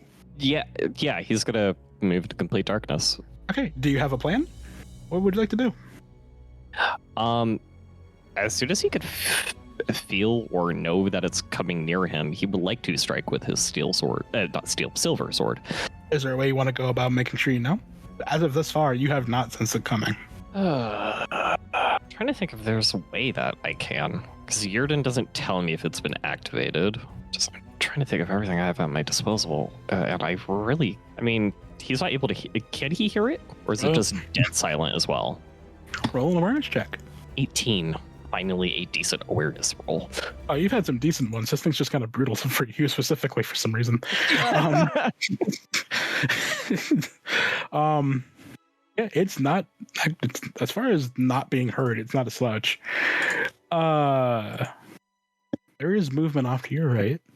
Yeah, he's gonna turn to the left to make it more appealing, and then as soon as he feels like as that grave hag is about to strike, literally just where he feels like it's last minute, he'll try to attack. Yeah, unless there's a roll to parry, but I'm just totally forgetting about. As a parry, yeah. You also can't see it. I know it's I was gonna say I know it's an action. I just don't know if it's like a I can't see it. So well, you can always light up the area. Yeah, but yeah, actually, yeah. Oh fuck me, I have the alternate forms. Yeah, I'm gonna sustain Igni for a minute and do it as the stream of fire. Go ahead. Please do. Pretty good. Are you only spending 1 stamina point? I'm gonna spend 2, and yes, because I'm sustaining Quen and this, I'm spending the health points to do both. Good. Then you roll another 1d6 on damage. Still 3. Not that bad. All right. Where do you cast the stream of fire in particular? Are you putting it in the direction that you were trying to goad her into? He'll turn his back to he'll turn his back to where she is and then cast it behind himself, doing a swift turn in that direction as well. Roll me a 1d100. 75. Nice. Roll another one. 78. Nice. All right. So, Rennen, in the heat of this moment, when all things turned against you and you're like, I don't fight monsters. What am I doing here? I fought a plant. Does that count? No. You did set it on fire, though, but then it was also on fire. But this isn't just a monster. It's highly intelligent. It's like a person, and people can be tricked. And at the exact moment that you leave your flank open and then blast your Igni behind you, you hear a screech behind you. And as you turn, you can literally see it about to arch up and over you to try to grab you from behind as you blast the center of it with Igni, and you set it on fire. Press the advantage. Grave hags are weak to silver, so let's press that advantage, everybody. Being 18 and a 19. Yeah, those are solid hits. Fucking it up. Is it gonna retaliate? Fire it. As you slice through it and into it, and through its flaming body as it screeches in pain, it crumples to the ground, unmoving, and the only thing lit in this room, other than the torch off to the side. And as that light is flickering, and you stand there panting as the adrenaline still pumping through your blood, you look over at the statue, and there's a stone plaque carved inside of it. Here lies Bannon Greyburn. Yeah. And as you see, because it's quite, it's up. And as you can actually look around you, now that you're able to actually see much better and you're not failing all of the awareness checks in the world, you do actually see, lining this entire circular area around the statue, a series of skulls. Motherfucker. God damn it. Of course. Yeah, it was rough. It's a fucking awareness check as well, mind you. It was just rolling stealth like a fucking god. As it should. Also. What do the skulls mean? So, Rennen would know that Grave Hag set up circles of skulls, and they're like centers of power for them that invoke and give them greater ability to do things. It's like this weird magical thing that mages can't explain, but they summon energy from somewhere to fuel themselves, so they're actually much stronger within their circles. The ideal is to get the Grave Hag before it's able to make one. Or if it has made one, destroy the skulls. Yes. Which, because Rennen is the blindest motherfucker in the world, apparently. Well, we went down in complete darkness without a torch. That's true. That is also true. It is also completely his fault that he's the blindest motherfucker in the world. So, first things first, since he can kind of see now, that girl, is there an easy way for him to get up to her to pull her down? If you climb up the statue and make one hell of a leap. Well, not one hell of a leap. You'd have to like climb the statue to the tippy top of what seems to of one Bannon Greyburn, and probably just jump up, cut, and hope for the best. Basically, try to twist midair to have her land on me and not crush her, and not on her, crushing her in the process. That's what I said. You know what? I mean, the Grave Hag's dead. It would be a hell of a thing to have to try to bring the group back here, though. Okay, here's a question of things that are possible. Would Ard, climb up to the tippy top of the statue, and would Ard be forceful enough to kind of rip her and make her fall flat on her face? Only one way to find out. Thank you. Okay. After all that thinking first, he is actually going to go over to the Grave Hag, and even though it's on fire, he's going to try to brave the flames a little bit and try to dig out the mutagens that he can from her. So, clarifying, you're not getting her down first. No. Hey. Greedy and you're also not looking up there to see what's happening. No, he would have looked up first before digging into the corpse. He's not a monster. Cool. Or an awareness check. God damn it. You gotta put more points in awareness. You really did. I have. Don't tell me to put points in awareness when I have put points in awareness. I spent a luck point on that as well. Cool. 16. Sure. You hear a snapping sound from above you, like silk being ripped. Yeah, running to catch her then before digging into the corpse. Roll me a physique roll. 18. Heck.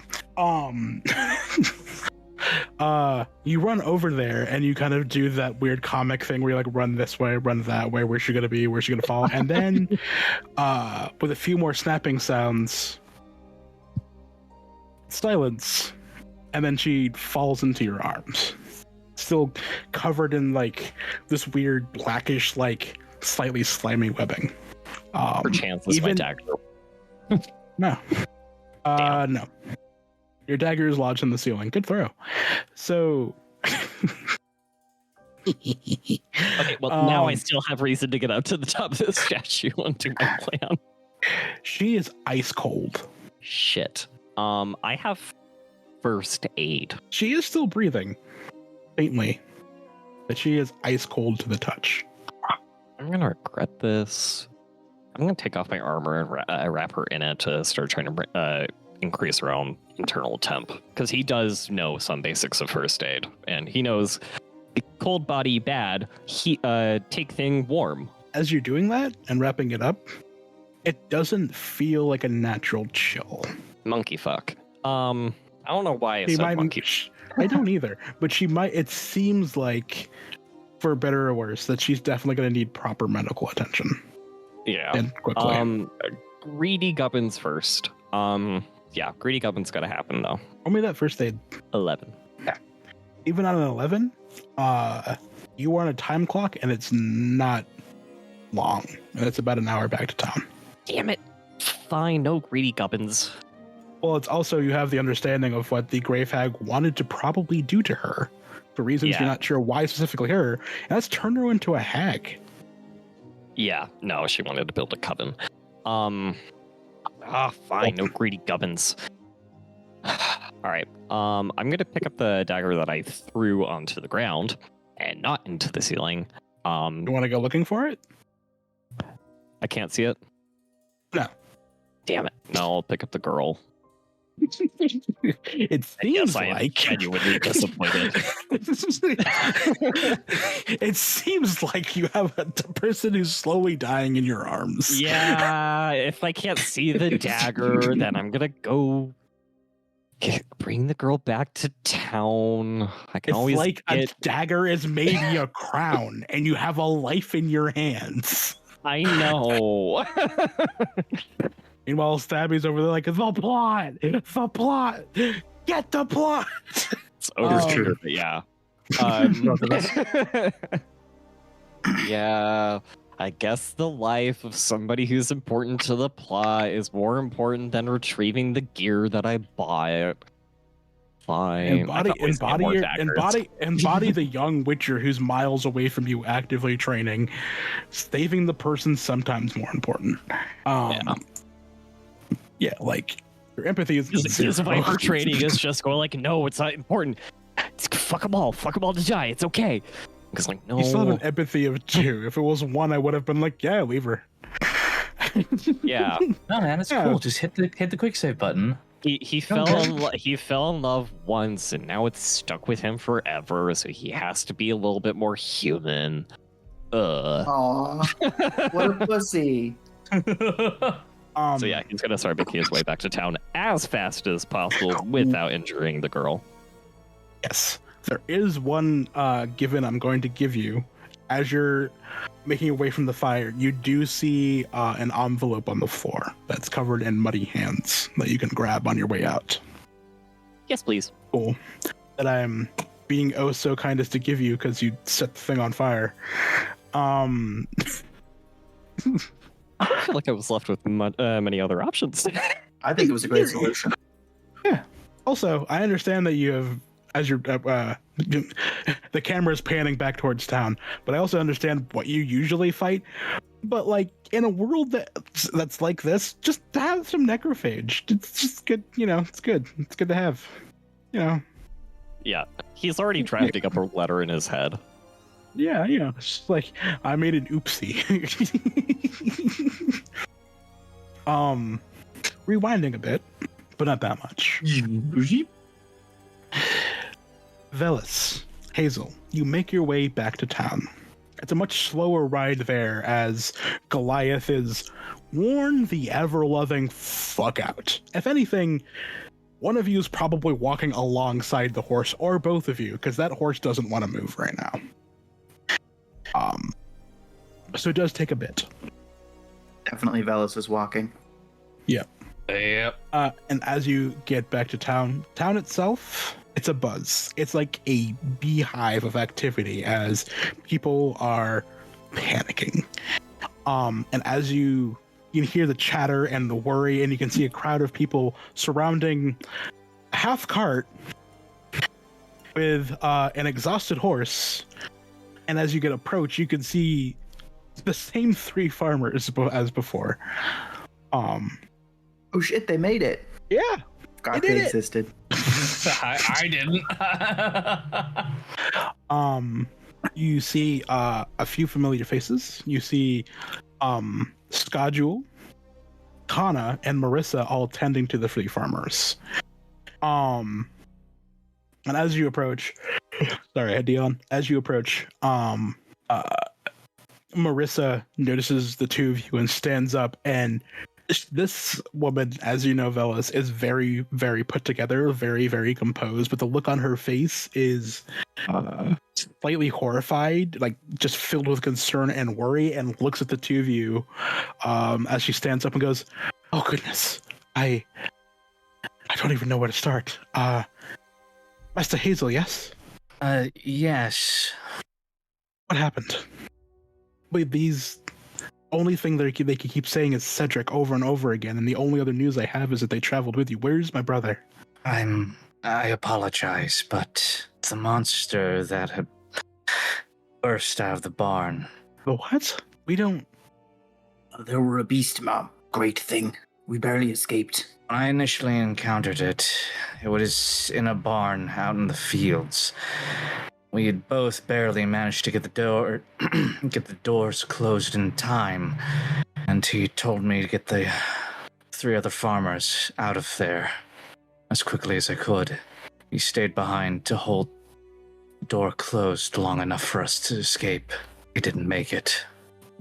As you finish that, and the gravity of what happened to you kind of goes over you, Hazel, you and Vellis, takes you a second because you're just still going through the experience in your minds. You realize everyone around you has stopped talking and just listened to what you were saying, and it is quiet. The only sound that's really discernible is the 3 farmers shivering and whimpering in the middle of this crowd.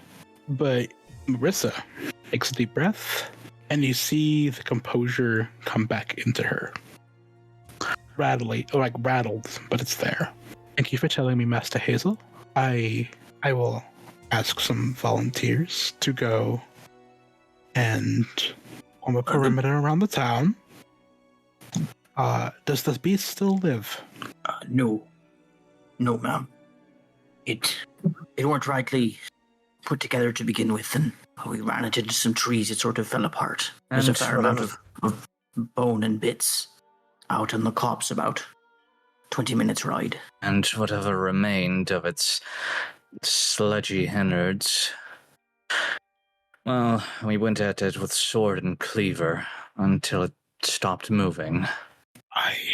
Rusa, and you see a small, like a younger girl walk up and go, "Yes, ma'am.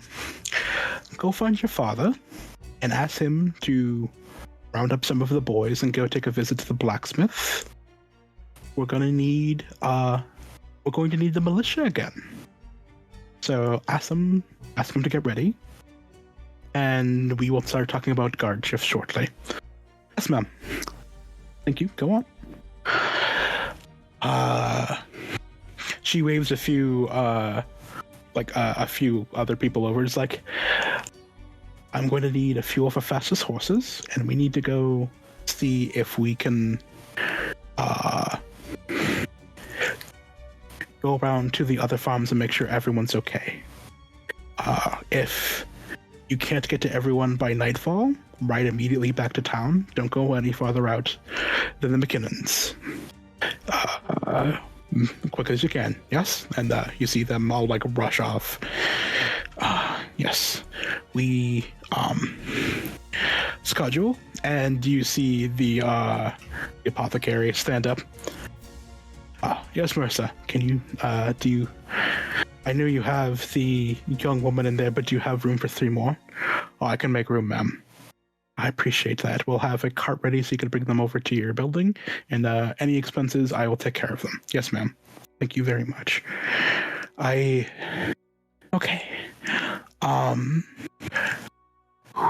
Miss, a word. She holds a hand up to you. One last thing. I need... and can we have someone please go over to the Weary, and we're going to need Frederick to clear out his lower rooms so we have plenty of room for any people who need to stay the night. You hear a "Yes, ma'am" off in the distance, and you hear a patter of feet. "All right, everyone, let's clear the area and make sure everyone has plenty of room to work." We don't know what happened yet. We don't know what it was, but let everyone know that there is danger out and about in the fields, and to remain ever vigilant. And don't go anywhere without at least 2 other people and torches. All right, everyone go. Please disperse. Do not. We need to make sure we have plenty of room for Skella. All right, thank you. And she starts waving people off. And you do feel a blanket of fear kind of settle over Bannockburn. But you kind of see Marissa in the middle of all these people, reassuring, calming down the children, tending to the older folk. That blanket isn't as thick as it would be otherwise if she was here. If she wasn't here, it would be a sense of complete dread. But she seems to be staving it all off on her own, as it were. And as the crowd disperses, she heads back over to the two of you, hands clasped in front of her. Anyone who wants to make a human perception check, go ahead. Ooh, Happily. There's also something I would like to say to Hazel as she's, damn. Yeah, we're locked in. He just 36 and a 33. turns to the both of them, and they just like full on Mog face, just like eerily defined as they locked in. We look at her and we look at each other, and it's like we know exactly what this is. This, okay, say what you're going to say to Hazel before she approaches. Sorry. I'm inclined to tell her about the mage that's likely building these things. What say you? He seems to be a matter of your past. I feel like I would be rather amiss not to mention, considering my apparent direct involvement in his ire. Right. That was it. Okay. As Marissa approaches, this is probably hey, this is your first fucking time meeting her. You see a woman of immense eternal strength, immense character, poise, and just probably the most natural leader either of you have ever seen. And you don't know what Bannockburn has gone through, but just from like everything you've heard in the town, if it wasn't for the Greyburns and Hazel was around for part one of these conversations, while Cedric handled all the manual labor, if it wasn't for Marissa, this town wouldn't be what it is today. And that's a lot of weight to carry on your shoulders. He's still standing as tall as the first time you ever saw her, Vellis. But in that brief moment about hearing her brother's death, that all seemed to go. And you can both see that it is still gone. Like, whatever will she had to fight through this is only being carried by the most natural inclination she has, and that is to make sure everyone else is okay. Everything about her is purely geared to making sure everyone else is okay. But anything more on top of the load she's carrying and also making sure everyone's safe might actually break this woman with the news of her brother's death. Gotcha. And you are not sure if this town can handle that because, as far as you know, she is the only active Greyburn left in town other than the sibling you have never met. Cool. Vellis changes his mind about telling her about the mage. Yeah. And she approaches the two of you. Another deep breath.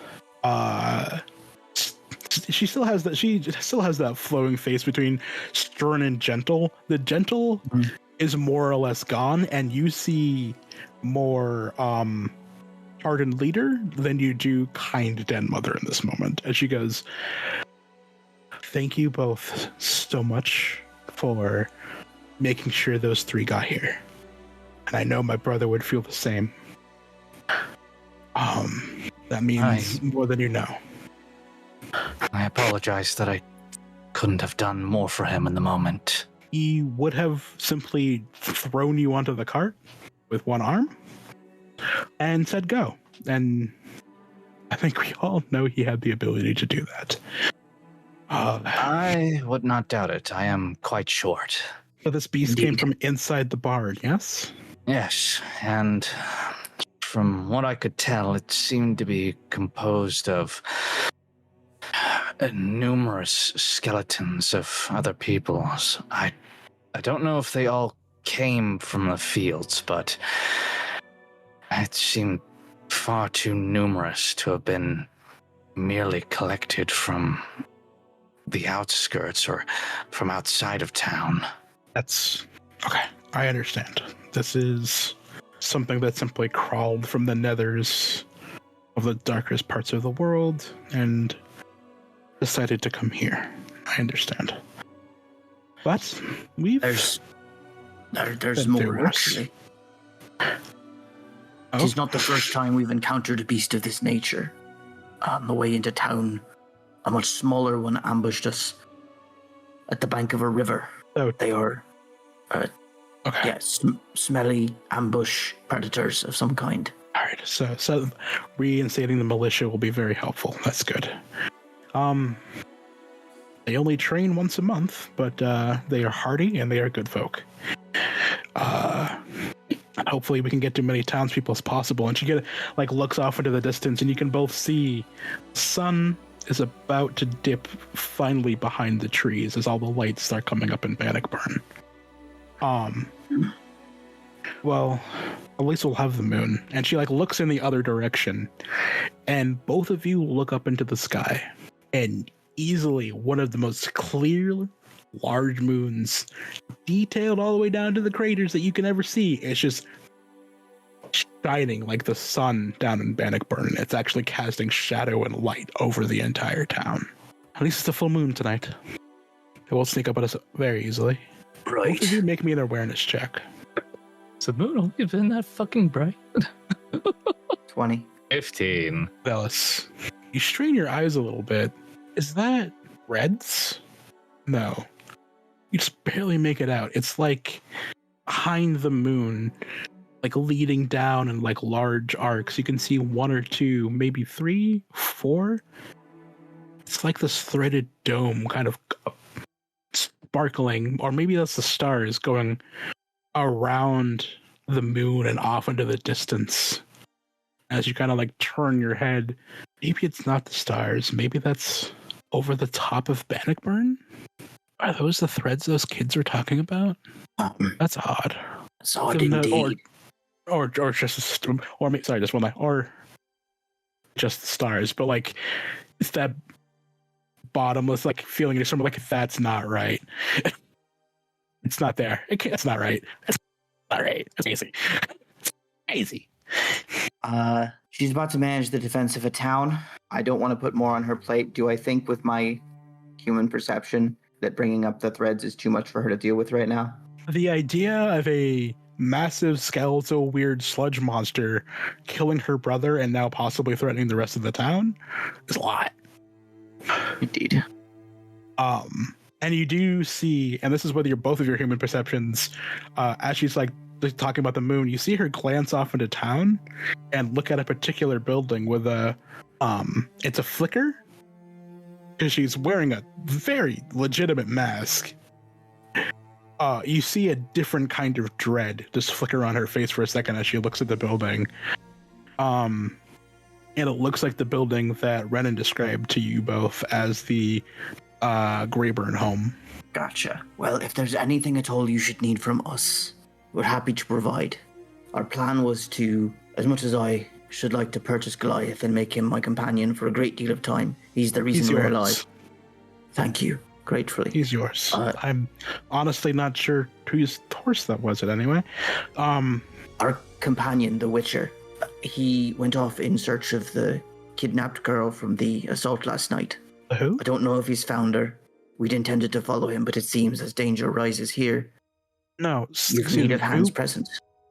Who was kidnapped? A companion of Strana. ours. Strana, yes. Redhead. This is the first I'm hearing about it. I just thought your friend was stabbed. Well, that happened pretty much at the same time. It's rather unfortunate how those two events seem to have happened right then and there. But keep me apprised, and also I'll let everyone know that there are kidnappings. Just the one that we know of. And if the Witcher's Right. done well, she should be back Well, soon. I'll get a head count, but thank you for letting me know. Indeed. Take care of yourselves. I have some business. And you see her turn Right before she start- does, I'm going to just step up. If there is anything you need from me, you have but to ask. Thank you, Master Vellis, but I need to get home for a moment. Take heart, if you will. Should the militia need to fight anything for whatever reason, the skeleton proved, despite being large and terrifying, quite fragile. Yes, thank you, Master Renfield. I need to get home. And with Right. this perception from earlier, which I'm still giving you both because they're insane, she needs to break down somewhere. Okay. Yeah. Yep. Cool. Yep. Yeah. So she nods and bows to you both, and then hurries home. From what you can As soon see. as she's out of earshot, I turn back to Hazel. I think she's got a werewolf in that house. Well, frankly, if she does, I really hope she lets it off the chain sooner than later. Why? Because I have a feeling we'll have need of it. Speaking of How do monsters, you think though, werewolves work? well, they're big, they're violent, and they tear things apart with great ease. Right, like us. And one other, speaking of, where the hell did he go off to? I'll show you where we've left his trail, and we'll head towards the burrow. I also think I'm gonna need to find the kid, my halfling boy. Right. You guys think there'll be a raid? Think there's undead monsters coming? Yes. Yeah. Really based off the grave hag trying to make another grave hag. Yes, I think there is more undead. Or, at the very worst, a necromancer. I mean, that part for sure. What else would be conjuring all these corpses to attack us? Great question. Good questions. Yes, to the trail. Is it? They're Okay. going to find me. Yeah. Actually, I hate to do it, but I think Rennen and Hazel are better. The gathering community and mounting a group defense feels like a place that Vellis can be very helpful, maybe. I mean, there's also a few things you could probably check on. Few, yeah. Yeah, but Hazel, what do you want to do? Do you want to go down the trail, or is there anything you want to take a look-see at? Do we trust our Witcher to go do his thing, or do we want to go back him up? Or do you want to make sure the girl's okay? I was also going to throw out, you don't know how far off he went by any stretch. Frankly, even with the moonlight coming down and illuminating everything rather astonishingly well, I'm not sure if I'd be able to pick up on his trail that easily. It might be best if I helped shore up some of the defenses. Right. What about you, Vellis? Are you going to go check on some of the other townsfolk? In a certain order, but yes. I believe I will. Right then. I think I shall go visit the militia then. Take care of them. And you yourself, friend. He'll actually reach over and give your back a thump as he smiles, nods, and he's gonna walk off. Can you reach his back? Shut up. Shut up. Maybe not my neck. At least get the Being small of the bag. Shut up. Big 5'1" as you are. 5'4", damn it. Oh my god, I know for he's sure. not 5'3". down an inch every episode, but we're not You at guys 5'1" keep yet. We're piling at off his 5'3". legs. Stealing the inches from him. I swear to God, man. He lost his wedge heels during the chase. Shut up. Jesus. All right. Hazel. You head off into town. A thought occurs to you. Who is this bastard? How dare he come into this? Steal my girl or some shit? Son of a bitch. How do you know I was here? Wonder if he found out through her. But even with her, it would have been a guess as to whether or not I'd actually end up here. Well, aside from the letter, of course. Though, even then.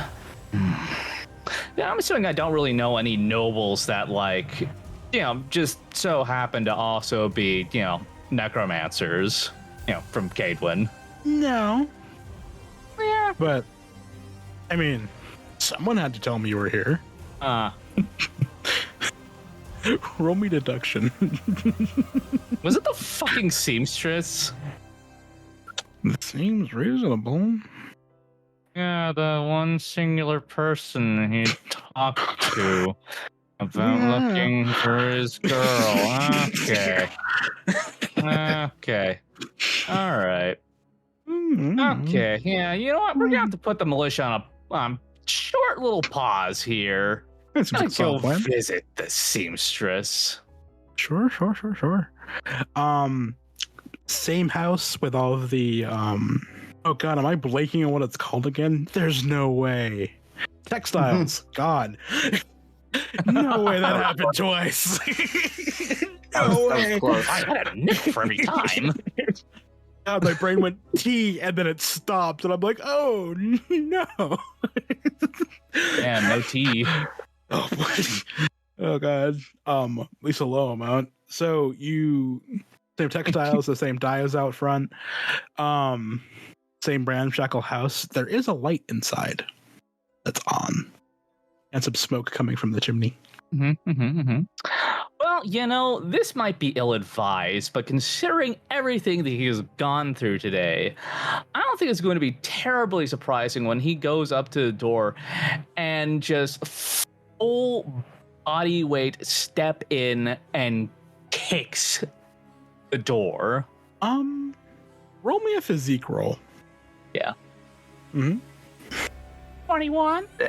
The door cracks open, well off whatever thing that you use for hinges. But also, as you're doing it, it's kind of like crumples and snaps as it folds over something that was against the door. You can clearly see inside, as you saw before, with like the small sitting area on the fire. Same tea setup as there was yesterday, actually. Like it was left there. But there is something like kind of crumpled over underneath the door. You'd have to like crawl over the door and then, or either pull the door apart and move it out of the way to see what it is. And I'm guessing I don't see the seamstress herself inside. You like pull the door off the thing? Yeah. Oh, yeah, might as well. You pull the door off the thing and you spot two things. Yeah. That's the seamstress. Oh. She is crumpled over, pale, holding a green emerald in her hand. Her eyes are rolled back into her head, and there is a froth coming out of her mouth as she lies on the ground. You can put it together. It seems that she was pressed up against the door, holding it when she passed. Okay. All right. The crystal's still there, though? She's holding it. I feel like making bad decisions today. I think I do. Actually. Before I do, was there anything else that was like immediately apparent before I make bad decisions? No. If anything, the room looks exactly like you did the day before.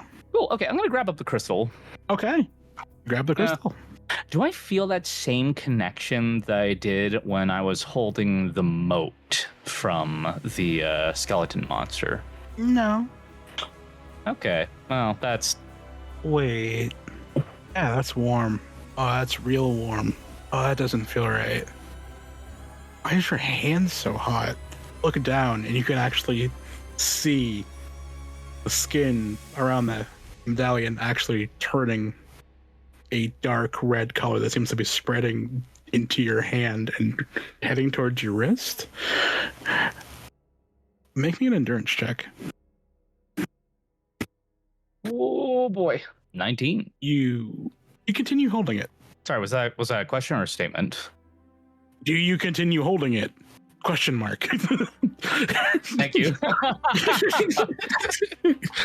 All I heard was you continue holding it, and then I heard nothing else. Do you continue holding it? Yeah. Yes, he is going to continue holding it. Hoping. You feel the heat seeping into your skin and beginning to travel up it, what the red mark is, and you feel this deep in you, and it's like, oh. And you like look down at the seamstress. She was poisoned, and you realize you narrowly missed being poisoned yourself as you continue holding this. Am I still gonna have to worry about that with prolonged exposure to this thing? Yeah, make another endurance check. Fuck. You feel the same like deep thump in your chest as it begins to rapidly spread up your arm. Okay, and it curls around. You try to throw it down, it won't leave your hand. You are poisoned. Oh, this mage is a bit of a bastard. Can I smash it against any kind of surface I have in reach? Before you do, take 2 points of damage. Sure. You are surrounded by a rickety old wooden shack. You can do your best, but there's not a lot here to smash a gemstone with. You know what? I'm going to think outside the box here a little bit. I will take the pommel of my sword. I'm going to plant the tip of it into the ground, and I'm just going to take my hand and wham! I will smash the crystal against the pommel. Okay. You take 2 points of damage. Fuck. And the crystal does not break. And you can see the redness in your arm is actually traveling up, and it is about to touch the bottom of your bicep. Yeah, okay, that's a problem. He's gonna start booking for the apothecary. Okay. Yep, it is a bit away, but you start going. And as you're running, what's this? Who would pick this up? Who else do you think? Insufferable. Oh, you wise little boy. You figured out who told on you. Congratulations. But I didn't think you'd be thick enough to pick this up. If I had known that, I would have just sent one of these in the mail. Let me be perfectly clear. I figured I was probably going to get myself into some deep shit by picking this crystal up. But I wanted to. Specifically because I wasn't exactly finished talking to you when you broke the other one. So let me be abundantly clear. You want me dead. Come out here yourself. You fucking coward. And when you do, I'm going to find you, and I'm going to geld you, and nothing will be left when I've chopped up the rest of your body. You feel another thump in your chest as you choke internally. And foam starts to come out your mouth as you're running towards the apothecary. And all you hear in your ears is uproarious laughter as you're trying to speak. And you look at your arm, and it is climbing, and it's starting to head towards like the crux of your armpit where it reaches the top of your arm. Vellis, where are you headed? Honestly, the apothecary. Oh, cool. See how everything works out. See that.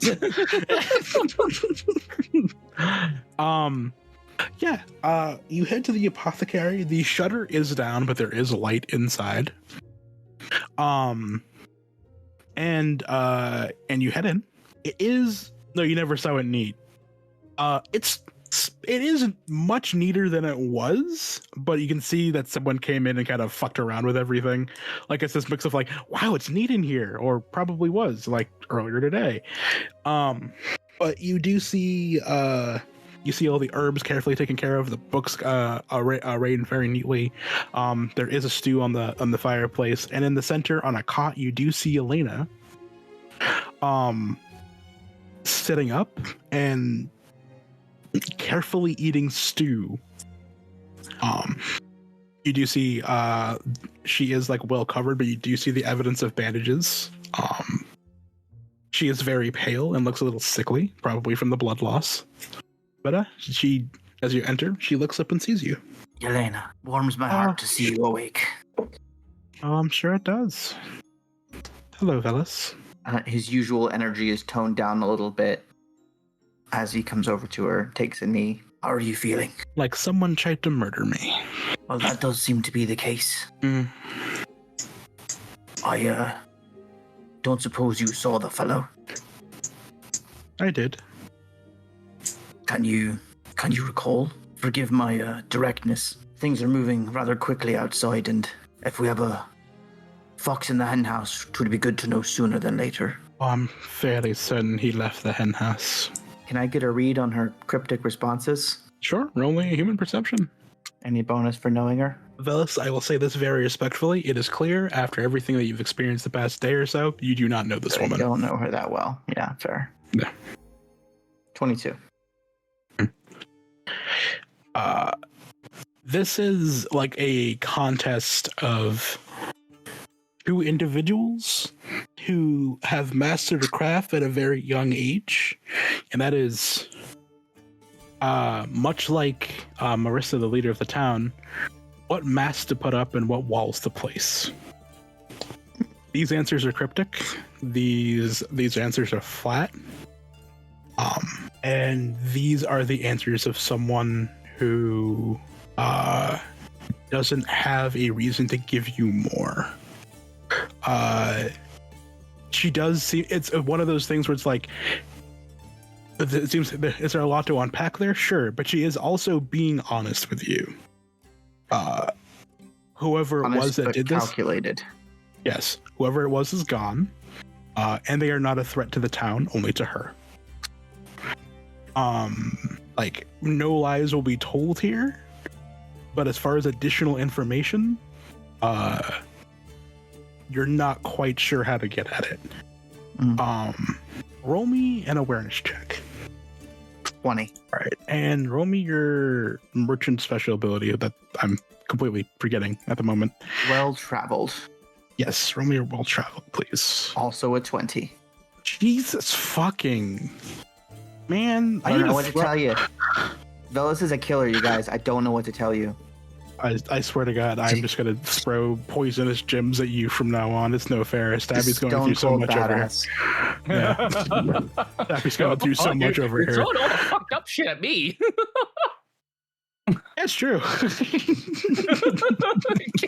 I made a gangster. I didn't realize that he was going to be an absolute machine. Let me make sure I have my information here right. Do I have my information correct? Don't. Whoops. Might be. One moment, please. Did you write all this down? Yes. A while ago. Now there's. You would see this. But you would know this, where this is from, and you would know what you're looking at. Vironz, I thought you were the adult. No. What is this? Vironz, what is When this? did you ever think I was the adult, first off? It's clearly not fucking me.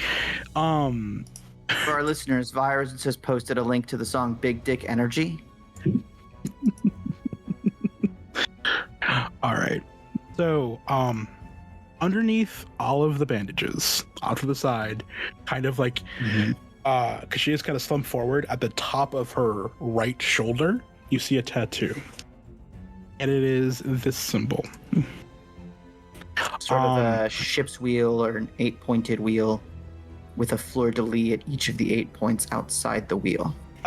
It is the heraldry of the Kingdom of Kadir. Oh, where did I put my map? I'm kidding. It's in the scroll. pinned message. Alright, I was like, scroll up.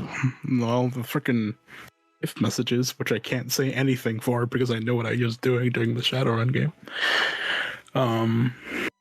Kadir is far to the north, bordered by the Dragon Mountains. Ooh, as north as you get and still be in the part of the continent that we're on. And as guarded as she is and carefully saying everything that she is, she's still recovering from being nearly fatally stabbed.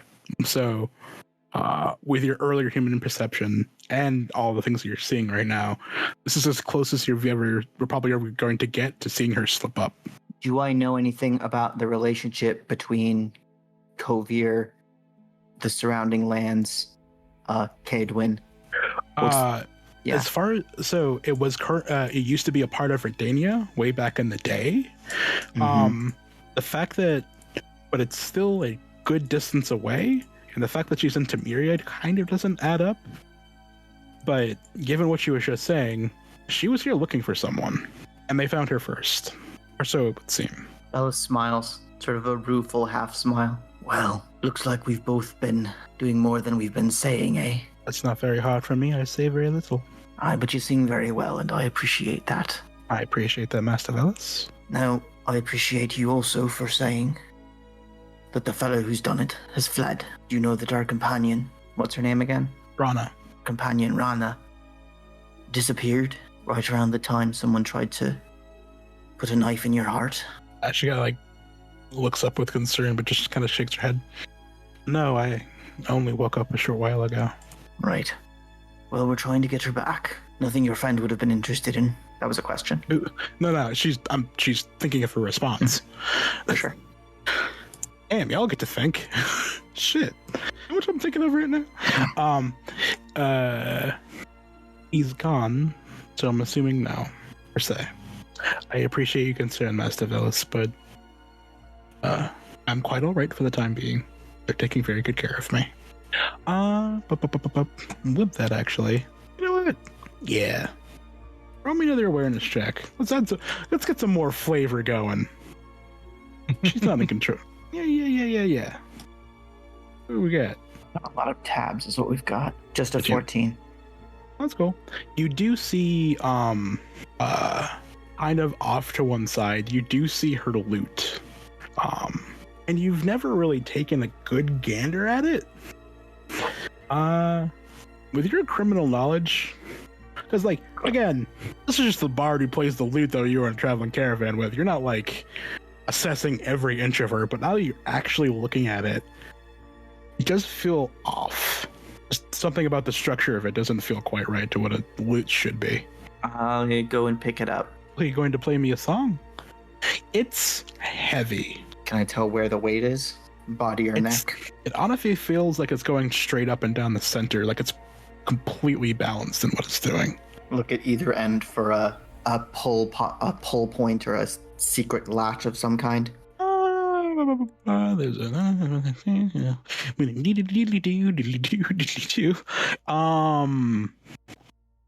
let's see here. I'm gonna crafting check. Yeah. Just my crafting stat? No, it's gonna be crafting skill. Yeah, crafting skill. Yeah. 14. Not that you can immediately find, no. And she is giving you a curious look as you're doing it, like, I mean, I bought it fair and square. It's a very nice instrument. Of course it is. Well, I'll let you keep it within arm's reach. I was attacked by a large monster today. The second of its type. You recall the first from the riverbank, do you not? Got like a dark look in her eyes. It's like, it's not the kind of thing you forget quickly. But Why, they seem to be run. They seem to be run by a mage of some kind. Not that we're telling everybody that. Something to do with Hazel and a girl. Well, I'm sure the three of you can handle whatever Masa comes at us next. One can only hope. And there is like a clatter behind you, and as you turn, you do see Skadjul and Kana carefully leading in a few townsfolk as Skadjul looks up. Oh, you had one. Perfect. Move some tables, really. We're trying to get these blads in here. Come on, move. I'll nod, and as I put the instrument down, like right next to her, I'll just lean down and say, if you need to get home in secret, I know a lot of people. Give her a wink and start doing as Skadjul directed. He doesn't respond to that. But yeah, you help them move tables and stuff like that aside, set up 3 more cots, and they lay out the 3 men who are still just quietly babbling to themselves, looking off into the distance. And you know, in your warm, fuzzy heart of hearts, you lucked out so hard. Whatever that thing had done to them it's going to leave them that way for some time. And it seems like just a loss of will to live, essentially, where you can tell. You don't need a human perception check for this. They are just completely gone. Yeah, and all of that gets set up. Then you hear another clatter behind you, and the few townsfolk, Skadjul, Kana, yourself, and Yelena all turn and look, and you see Hazel. At this point, Hazel, take another 10 points of damage. 10? Oh shit. Yes. Hey, look, what are you at? I'm at 14 right now. Yeah, it's not good, huh? So you didn't have to pick up the rock. Like, I don't know. He so desperately wanted to call this motherfucker out. So as you come like burling in, panting, a raspy breath comes out, and everyone in this room can just see foam coming out of your nose and mouth to the ground as you're barely standing. Vellis, you can see half of his face is just like this bleak red with veins popping, and you can see his eye is kind of like bulging a little bit.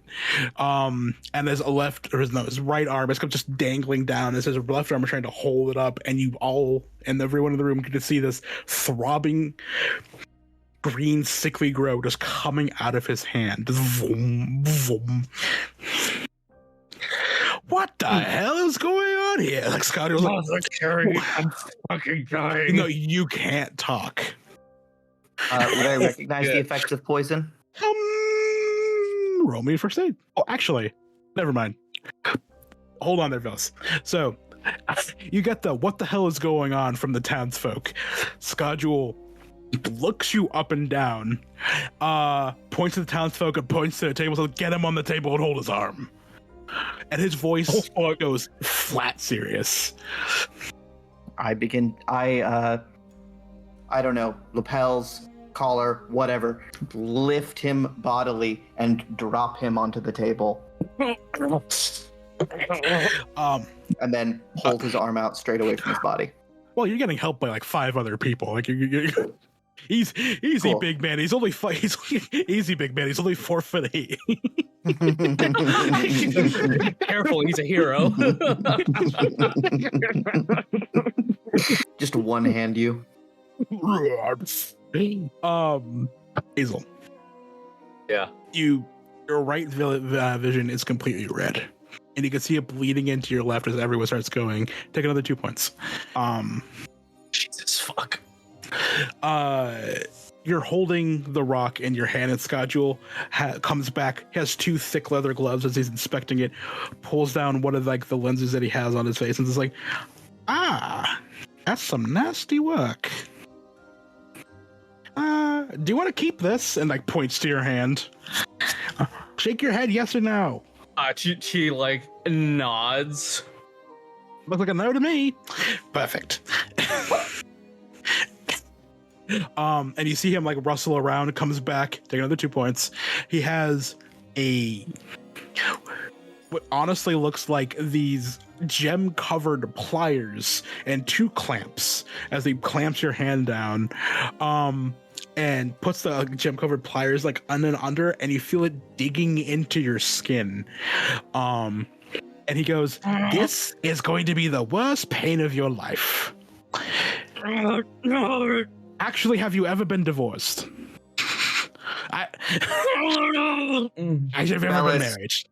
Vellis has his full weight, like his elbows on Hazel's shoulders, and his weight just leaned over, so he's looking right down at your face and laughs at the divorce joke. And then rips.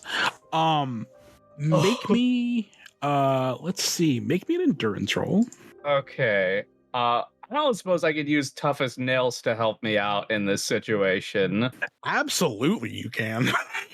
Excellent. How do you want me to make the roll, considering that the DC is set to 3 times my empathy as of this moment? Oh fuck, that's right. Yeah. Yeah, you mentioned previously you wanted to change that. I don't think we got around to this right now. That's right. I forgot. Just make the roll. Being a soldier, you dump that empathy or you suck. Just make the roll. Okay. Yep. You never know. Hey, you made it. Hey. Yeah, you just hear this gurgling roar as it's torn from his fucking hand. Completely removes the skin from the palm of your hand. It's gone. Okay. That's not the worst part. Take another point. That takes another 3 points of damage. Stop me. And he just goes, "Connor, you got the worst part. Remember, it's training." Yes, sir. Here, and Schedule pulls your mouth open and just shoves literally just like a large board and just in there and just says, "Scream as loud as you want." As you see Kana out of the corner of your eye come over and place a large hot metal pan directly under the palm of your hand. Yep, he is very loud. We're gonna stick with that tough as nails roll. Take another 2 points. And make me an endurance check. See if you pass out. 14. Hazel passes out. Fuck. Yeah. Like abso-fucking-lutely you do. Yeah, Vellis, in your arms, Hazel just goes limp after everything. And the whole room just smells like bacon. Oh, really? No, I was gonna say a really off ham. There we go. I hate horror. So it really smells like an off ham. And everything goes quiet. Wow, I think that went really well. Scott just like hands at his hips, looking around, very pleased with himself, clearly. Right. You see him like look over, and he's still holding like the gem covered with skin in his hand that's no longer glowing. Oh, this is a nasty piece of work. Who did he make angry? He's like looking over it. I should actually like to have a word with you about that. Oh, as it was, I have plenty of other things going on. I mean, if I get one more interruption through that door, in that moment, Hazel, still asleep, Vellis, wide awake, Rennen through the door, holding Strana in your arms. I need help. Cinema. Also, just to set the scene of Rennen entering, he's shirtless, and his gammon is literally wrapped around Serrana. You could wear a tunic underneath your fucking shit. He isn't but today. He doesn't. Okay. He isn't today. I want my abs out. Thank you. All right. It's got an AC bonus with man titty. You actually got a bonus to your armor because they are hard as diamonds. That's actually his. That's actually how his empathy is too. 1, 2, got you. Yeah, nice, 1, nice. 2. Yeah. So his gammon is wrapped around Serrana. Like, she needs help. She's supernaturally cold. What? For the love of... Just points to a different table, like, huh.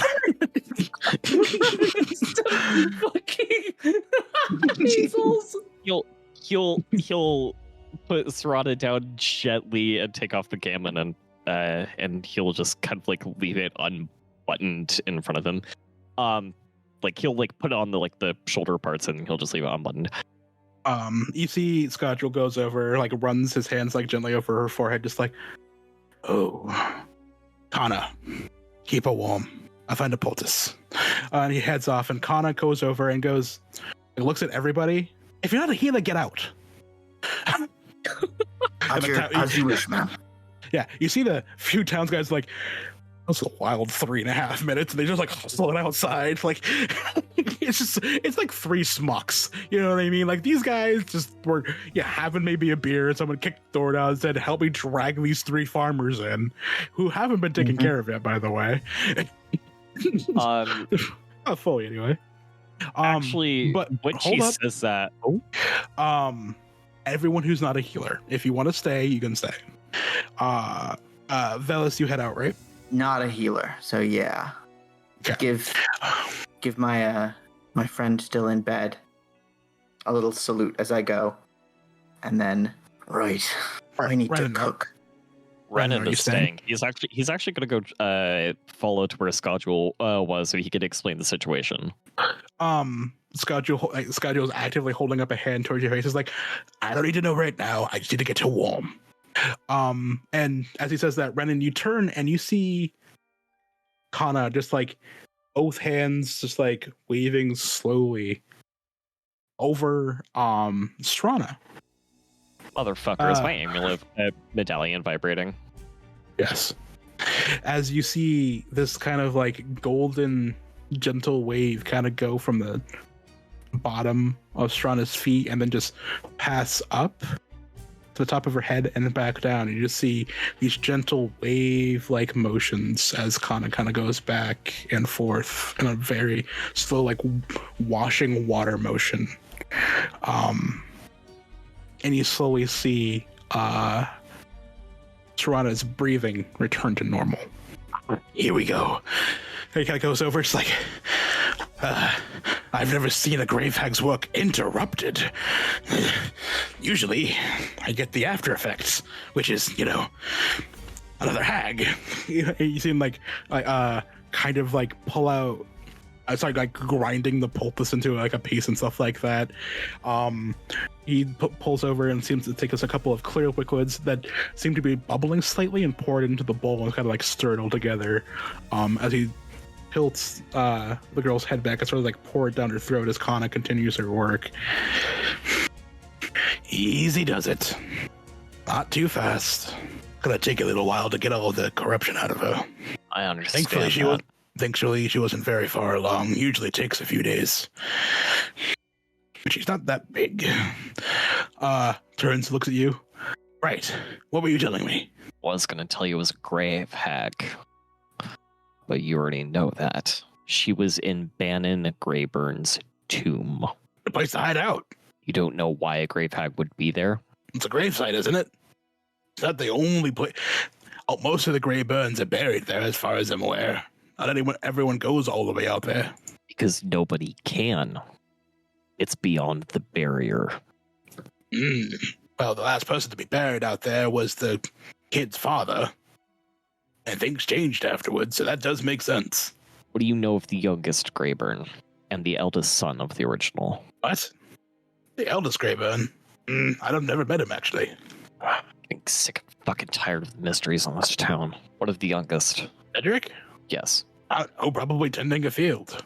Wait, no, that's not right. Actually, he doesn't know that yet. Vironz, there's only 3 of them. Cedric. Marissa. And the one you haven't met yet. Which he doesn't know about either. Okay. Oh, you do know there's one you haven't met yet. Yeah. He's never met that person. He's that person. He doesn't even know they exist. Great. No, he knows they exist. He's never met them. No. I think Vellis is going to call to you from the door. Witcher, there's a bit to fill you in on. You as well. 1 second. I need to read a letter in private. It was found at the burial site. I borrow this space for a minute. You mean the makeshift hospital? Yeah, he's actually talking. He shouted at Vellis of in a minute. Gotcha. And then he's gonna so you talk to Schedule. Yeah, he's gonna talk to Schedule and say like, "Hey." So if you say no, Vironz. If you say in a minute, your medallion buzzes even harder, and whatever animal instincts are in you as a viper throw up caution signs as you hear a very quiet, small voice beside you said, "If you're not a healer, get out." And you turn and you see Hana, the young girl, staring at you in glaring daggers. You and I need to have a discussion later. And with that, he'll leave. If you want to test your own death, by all means. Otherwise, get out. Yeah, he will leave. Master Vellis. Master Witcher. She was kidnapped by a grey hag and was about to be turned into one. In the crypt of the Greyburns, beyond the border, beyond the barrier, that even my own silver did not protect me from. A necromancer sent a beast the size of a house to try and kill Hazel. Also, Rennen. Yes. It's nice to be home. Yeah. It is warm in his chest. He is feeling a lot... He looks a lot calmer. But as far as like... They're in quotes, and I bought a breadcrumb last 3 moments, you're not calling it a barrier. To you, it just felt weird to be away from it. Yeah. Just retconning that. Okay, yeah. Well, he's good. Well, he will say the border of the town is beyond the border of the town. There you go. Yes, a beast the size of a house, crafted of 100 corpses in the black mud from the riverbank. So we need to figure out what's going on with the riverbank. We need to figure out. It screeched at Hazel. Apparently it's got his girl. And that's all. You killed it, so the girl's free. No. The necromancer that made it has the girl. Unfortunately, you do realize we have to say that's a problem for another time. Of course. Town's under attack. Half our party's in the hospital. Gods know if we can leave. There's threads in the bloody sky. They've rounded up the militia. And now the biggest sword in town is out flat. A problem for another time. Master Witcher, that's an understatement. Vellis. Mentioning... Oh, No? Vellis. Yes. As you mention the strings in the sky and you look upwards, Rennen, you follow his eye line. It just looks like a beautiful night sky to you. Because that's what Bannockburn has always given you. It's just a beautiful night sky. God damn it. Vellis, as you look up, those are definitely strings. And your eye line is following them back to the moon. And you wait, why is the moon so bright on Bannockburn? And you start pulling it all together in your mind. It's like someone's pulling the strings through the moon down to here. And you don't know why.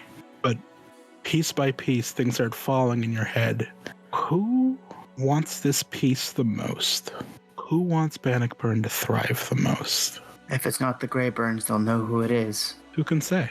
We'll have to find out next time on Fate Spinner.